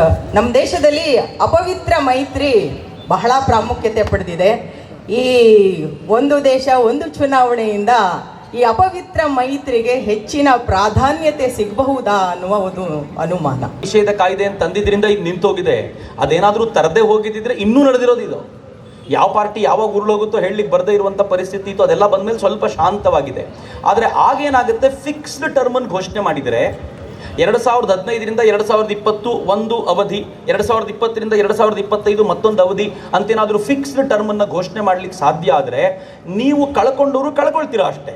ಅದು ನೇರವಾಗಿ ರಾಜ್ಯಪಾಲ ರೆಡಿಯಲ್ಲೋ ಮತ್ತೊಬ್ಬ ರೆಡಿಯಲ್ಲೋ ಬರುತ್ತೆ. ನೀವು 6 ತಿಂಗಳು ಮುಂಚೆ 6 ತಿಂಗಳ ನಂತರದ ಆ ಕಲ್ಪನೆ ಇಟ್ಕೊಂಡು ಒಂದೇ ಸಲ ಎಲೆಕ್ಷನ್ ಮಾಡಿ ಬಿಟ್ಬಿಡ್ತಾರೆ. ಆವಾಗ ಅಷ್ಟು ಸುಲಭ ಅಲ್ಲ. ಈಶ್ವರಪ್ಪನವ್ರು ಹೇಳಿದಂತೆ ಆ ಪ್ರಜ್ಞೆ ಬಂದ್ಬಿಟ್ರೆ, ನಾನು ಕಳ್ಕೊಂಡ್ರೆ ಇನ್ನು 5 ವರ್ಷ ಎಲೆಕ್ಷನ್ ನಡೆಸ್ಲಿಕ್ಕೆ ಆಗಲ್ಲ ಅಂತ ಗೊತ್ತಾದರೆ ಅಪವಿತ್ರ ಮೈತ್ರಿ, ರಾಜೀನಾಮೆ, ಮತ್ತಾರಿಗೋ ಕೊಡೋದು ಹಿಂಗೆ ಮಾಡ್ಲಿಕ್ಕೆ ಆಗಲ್ಲ. ಸೊ ನೋ ಕಾನ್ಫಿಡೆನ್ಸ್ ಮೋಷನ್ ಮತ್ತು ಕಾನ್ಫಿಡೆನ್ಸ್ ಮೋಷನ್ ಎರಡೂ ಜೊತೆಯಲ್ಲಿ ತರಲಿಕ್ಕೆ ಆಗ್ಬಿಟ್ರೆ ಅಂತೂ ನೀವು ಮಾಡ್ಲಿಕ್ಕೆ ಆಗಲಿಲ್ಲ ಅಂತಂದ್ರೆ ನಿಮಗೆ ಮಾಡ್ಲಿಕ್ಕೆ ಆಗುತ್ತೆ ಅಂದರೆ ನೀವು ಮಾಡ್ಲಿಕ್ಕೆ ಆಗಿಲ್ಲ ಅಂತಂದ್ರೆ ಆಗಲ್ಲ ಅಂತ. ಸೊ ಈ ಪ್ರಕ್ರಿಯೆ ಬಹುಶಃ ಉಪಯೋಗ ಆಗ್ಬೋದು. ಬಟ್ ಒಂದ್ಸಲ ಇವೆಲ್ಲ ಚರ್ಚೆಗೆ ಬಂದಾಗ ಇನ್ನೂ ಹೆಚ್ಚು ವ್ಯಾಪಕವಾದ ವಿಚಾರಗಳು ತಿಳಿಬಹುದು ಅಂತ ಅನ್ಕೊಳ್ತೀನಿ. ನೀತಿ ಸಮಿತಿಯು ಜಾರಿಯಲ್ಲಿ ಇರುತ್ತದೆ. ಒಬ್ಬ ಶಾಸಕ ರಾಜೀನಾಮೆ ಕೊಟ್ಟರೆ ಮತ್ತೊಂದು ಪಕ್ಷಕ್ಕೆ ಹೋಗಿ ಚುನಾಯಿತ ಪ್ರತಿನಿಧಿ ಆಗುವುದು ನಿಲ್ಲಿಸೋಕ್ಕೆ ಸಾಧ್ಯವೇ? ಜನರ ಬಳಿಗೆ ಹೋಗ್ಬೇಕು. ಬಟ್ ಮಜಾ ಏನು ಅಂತಂದ್ರೆ, ಒಂದು ಸಲ ಎಲೆಕ್ಷನ್ ಮಾಡಿ ರಾಜೀನಾಮೆ ಕೊಟ್ಟವನನ್ನ ಮತ್ತೆ ಜನ ಆಯ್ಕೆ ಮಾಡ್ತಾರಲ್ಲ. ಪ್ರಾಬ್ಲಮ್ ಇರೋದು ಅಲ್ಲಿ ಅಂತ. ಅಂದ್ರೆ ಪ್ರಾಬ್ಲಮ್ಮು ಜನಪ್ರತಿನಿಧಿಯದ್ದೋ ಎಲೆಕ್ಟ್ ಮಾಡುವ ಜನರದ್ದೋ. ಅವಾಗ ನಾವು ಹೇಳ್ತೀವಿ ಸಿಕ್ಕಾಪಟ್ಟೆ ದುಡ್ಡು ಹಂಚದ ಅಂತ. ಒಂದು ಬೈ ಎಲೆಕ್ಷನ್ ನಡೆಯುವಾಗ ಸಿಕ್ಕಾಪಟ್ಟೆ ದುಡ್ಡು ಹಂಚ್ತಾರೆ ಅಂತೆಲ್ಲ ಮಾತಾಡ್ತೀವಿ ನಾವು. ಅಂದ್ರೆ ಕರಪ್ಟ್ ಅವನಷ್ಟೇ ಅಲ್ಲ, ನಾವು ಕೂಡ ಆಯ್ಕೆ ಮಾಡುವಾಗ ಆಕ್ಚುಲಿ ಕೋರ್ಟ್ ನಮ್ಗೊಂದು ಪ್ರಾವಧಾನ ಕೊಟ್ಟಿದೆ. ಏನ್ ಪ್ರಾವಧಾನ ಅಂದ್ರೆ, ರಾಜೀನಾಮೆ ಕೊಟ್ಟು ಮತ್ತೆ ನಿನ್ನ ಹತ್ರ ಬರಬೇಕು. ಬಂದಾಗ ಹೇಳು, ರಾಜೀನಾಮೆ ಕೊಟ್ಟಿಯಲ್ಲ, ಲಾಸ್ಟ್ ಟೈಮ್ ಎಲೆಕ್ಷನ್ ಮಾಡಿ ಮತ್ತೆ ಮಾಡಿದ್ನಲ್ಲ ನೋಡೀಗ ಅಂತ. ನಿಂಗೆ ಆಯ್ಕೆ ಮಾಡಲ್ಲ ಅಂತ ಹೇಳ್ಬಿಟ್ರೆ ನೆಕ್ಸ್ಟ್ ಟೈಮ್ ಇಂದ ಯಾರು ಆ ಧೈರ್ಯ ತೋರಿಸಲ್ಲ. ಬಟ್ ನಾವು ಆ ಧೈರ್ಯ ತೋರಿಸ್ತೀವ? ಇಲ್ಲ ಅಂತ. ಸರ್ ಅವ್ರು ಯಾವ ಪಾರ್ಟಿಲಿ ಇದ್ರು ಗೆಲ್ತಾರೆ ಬಿಡಿ ಸರ್. ಅವ್ರ ಪಾರ್ಟಿಯಿಂದಲ್ಲ ಸರ್ ಗೆಲ್ಲೋದು, ವೈಯಕ್ತಿಕ ವರ್ಚಸ್ನಿಂದ ಗೆಲ್ಲೋದು. ಏನರ್ಥ ಅದಕ್ಕೆಲ್ಲ? 14 hours ಬಂದಾಗ BJP ರಾಜ್ಯಸಭೆಯಲ್ಲಿ ಮೆಜಾರಿಟಿ ಇರಲಿಲ್ಲ. ಈಗ ಒಂದು ಹಂತಕ್ಕೆ ಬರ್ತಾ ಇದೆ. ಕೆಲವಾರು ಅಭಿವೃದ್ಧಿ ಏನು ಬಿಲ್ ತಂದಿರ್ತಾರೆ, ಅದಕ್ಕೆ ತುಂಬ ಅಡಚಣೆಗಳಾಗಿದೆ. ಅದು ಎಲ್ಲ ಜನಕ್ಕೂ ಗೊತ್ತಿದೆ. ಅವರು ಯಾಕೆ 6 ವರ್ಷ ಇದ್ದಾರೆ? ನಾವು ಆರಿಸೋವಂಥ ವ್ಯಕ್ತಿಗಳು 5 ವರ್ಷ ಇದ್ದಾರೆ. ಅವರು ದೊಡ್ಡವರು ಅಂತ 6 ವರ್ಷನ, ನಾವು ಆರಿಸೋ ವ್ಯಕ್ತಿ ಸಣ್ಣವರ. ಆದರೆ ಅಥವಾ MP ಗಳಾಗಿ ಎರಡು ರಾಜ್ಯಸಭೆಯಲ್ಲಿ ಹೆಂಗಿರುತ್ತೆ ಅಂತಂದ್ರೆ, ಅದೊಂದು ಪ್ರಜ್ಞಾವಂತರ ತಂಡ. ಈ ಪ್ರಜ್ಞಾವಂತರ ತಂಡ ಹೆಂಗಿರುತ್ತೆ ಅಂದರೆ, ಏನಾದರೂ ಒಂದು ಬಿಲ್ ಬಂದರೆ ಆ ಬಿಲ್ಲನ್ನು ಕೂಲಂಕಷವಾಗಿ ಚರ್ಚೆ ಮಾಡ್ತಾರೆ. ಅವರು ಇದರಲ್ಲಿ ಏನು ತಪ್ಪಿದೆ, ಏನು ಸರಿ ಮಾಡಬೇಕು, ಎಲ್ಲಿ ತಿದ್ದಬೇಕು. ಅವರು ಎಲ್ಲ ಪಾರ್ಟಿಗಳನ್ನು ಮೀರಿ ಬೆಳೆದಿರ್ತಾರೆ. ನೀವು ಕಾನ್ಸ್ಟಿಟ್ಯೂಯೆಂಟ್ ಅಸೆಂಬ್ಲಿಯ ವಿಚಾರಕ್ಕೆ ಅಂಬೇಡ್ಕರ್ ಮಾತುಗಳನ್ನು ಕೇಳಬೇಕು. ಅಂಬೇಡ್ಕರ್ ಏನು ಹೇಳ್ತಾರೆ ಗೊತ್ತೇನು? ಭಾಳ ಚೆನ್ನಾಗಿದೆ ಮಿತ್ರರೆ. ಅಂಬೇಡ್ಕರ್ನ ಓದಬೇಕು ಭಾಳ ಬಾರಿ. ಏನು ಚೆನ್ನಾಗಿ ಹೇಳ್ತಾರೆ ಅಂದರೆ, ಕಾನ್ಸ್ಟಿಟ್ಯೂಯೆನ್ಸ್ ನಾವೇನು ಕಾನ್ಸ್ಟಿಟ್ಯೂಷನ್ ಏನು ರಚನೆ ಮಾಡ್ತಿದ್ದೀವಿ, ಆರ್ಡಿನರಿ ಕೆಲಸ ಅಲ್ಲ ಇದು. ಏನೋ ಎಲೆಕ್ಟ್ ಮಾಡ್ಕೊಂಡು ಬಂದು ನನ್ನ ಪಕ್ಷದ ಪರವಾಗಿರಬೇಕು ಅಂತ ಹೇಳುವಂಥ ಜಾಗ ಅಲ್ಲ ಇದು. ಇಲ್ಲಿ ಕೂತ್ಕೊಳ್ಳೋರೆಲ್ಲರೂ ಭವಿಷ್ಯದ ಭಾರತವನ್ನು ದೃಷ್ಟಿಯಲ್ಲಿ ಇಟ್ಕೊಂಡು ಆಲೋಚನೆ ಮಾಡೋರೇ ಕೂತ್ಕೋಬೇಕು ಅಂತ. ರಾಜ್ಯಸಭೆ ಆ್ಯಕ್ಚುಲಿ ಅಂಥವ್ರ ಗಡಣ ಆಗಬೇಕು. ಆದರೆ ದುರಂತ ಏನು ಅಂತಂದರೆ, ರಾಜ್ಯಸಭೆಗೆ ಆಯ್ಕೆ ಮಾಡುವಾಗಲೂ ದುಡ್ಡು ತೊಗೊಂಡು ಆಯ್ಕೆ ಮಾಡ್ತಾರೆ. ಈ ನೀತಿ ನಿರ್ಧಾರಗಳನ್ನು ಚುನಾವಣೆಯಲ್ಲಿ ಸರ್ಕಾರ ಸುಪ್ರೀಂ ಕೋರ್ಟಲ್ಲಿ ಅಥವಾ ಇನ್ಯಾವುದೇ ನ್ಯಾಯಾಲಯದಲ್ಲಿ ಪ್ರಶ್ನೆ ಮಾಡಿದಕ್ಕೆ ಪರಿಹಾರ ಏನು? ಒಂದು ಪಾರ್ಟಿಗೆ ಸೇರಿರುವಂಥದ್ದೇ, ಬಿಜೆಪಿಗೆ ಸೇರಿರುವಂಥದ್ದೇ, ಯಾರೂ ಇಲ್ಲ ಅಂತ ಹೇಳುವ ಸ್ಥಿತಿಯಲ್ಲಿಲ್ಲ. ಆದರೂ ಅವರು ಚರ್ಚೆಗೆ ಇದನ್ನು ಹಚ್ಚಿ ಇಡೀ ರಾಷ್ಟ್ರ ಇದ್ರ ಬಗ್ಗೆ ಚರ್ಚೆ ಮಾಡಲಿ ಅಂತ ಕೇಳ್ಕೊಂಡಿದ್ದಾರೆ. ಬರೀ ರಾಷ್ಟ್ರ ಅಷ್ಟೇ ಅಲ್ಲ, ಎಲ್ಲ ಸಭಾಪತಿಗಳು, ರಾಜ್ಯದ ಸಭಾಪತಿಗಳನ್ನ ಕೇಳಿಕೊಂಡು ದಯವಿಟ್ಟು ನಿಮ್ಮ ಸದನದಲ್ಲಿ ಇದ್ರ ಮೇಲೆ ಚರ್ಚೆ ಮಾಡಿ, ಏನು ನವನೀತ ಬರುತ್ತೋ ತಗೊಳ್ಳೋಣ, ಎಲ್ಲರೂ ಸೇರ್ಕೊಂಡು ಮಾಡೋಣ. ಎಲ್ಲರೂ ಈಗ ಕಾರ್ಯಕ್ರಮದ ವಂದನಾರ್ಪಣೆಯನ್ನ ಒಂದಷ್ಟು ಜನರಿಗೆ ಸುಳ್ಳು ಹೇಳುವಂತ ಪ್ರಕ್ರಿಯೆ ಹೇಗೆ ಸಿದ್ಧಿಸಿದೆ ಅಂತಂದ್ರೆ, ಆರ್ಟಿಕಲ್ 370ಯ ಪರ ವಿರೋಧದ ಚರ್ಚೆ ಸಾಕಷ್ಟು ಆಯ್ತು. ಇಡೀ ದೇಶಕ್ಕೆ ಅನ್ನಿಸ್ತು ಹೌದು ಆರ್ಟಿಕಲ್ 370 ತೆಗಿಬೇಕು ಅಂತ. ನಮ್ಮ ಸಂಸತ್ತಿನ ಕಲಾಪಗಳು ಹಾಳಾಗಿ ಹೋಗ್ತಾ ಇವೆ, ಅದನ್ನ ಸರಿ ಮಾಡೋದು ಹೆಂಗೆ ನಿಮ್ಗೆ ಅನ್ಸುತ್ತೆ ಹೇಳಿ ಅಂತ. ನರೇಂದ್ರ ಮೋದಿ ಅವ್ರನ್ನ ಎಲೆಕ್ಷನ್ ಅಲ್ಲಿ ಸೋಲಿಸ್ಲಿಕ್ಕೆ ಆಗದೆ ಹೋದ್ರೂ ಪರವಾಗಿಲ್ಲ, ಒಂದು ಮಸೂದೆ ವಾಪಸ್ ತೆಗೆಸಿಕೊಳ್ಳುವ ಮೂಲಕ ಸೋಲಿಸಿದ್ವಲ್ಲ ಅಂತ ಖುಷಿ ಪಡು. ಅಕಸ್ಮಾತ್ ನರೇಂದ್ರ ಮೋದಿ ಬರದೇ ಹೋಗಿದ್ದಿದ್ರೆ ನಮ್ಮಲ್ಲೂ ಎಷ್ಟೋ ಜನ ನಂಬ್ಕೊಂಡು ಕೂತಿರ್ತಿದ್ವೇನೋ. ಎಷ್ಟರ ಮಟ್ಟಿಗೆ ಸುಳ್ಳು ಅಂದ್ರೆ ಬಾಬರಿ ಮಸೀದಿ ಕೆಳಗೆ ಮಂದಿರವೇ ಇರಲಿಲ್ಲ ಅಂದ್ರು.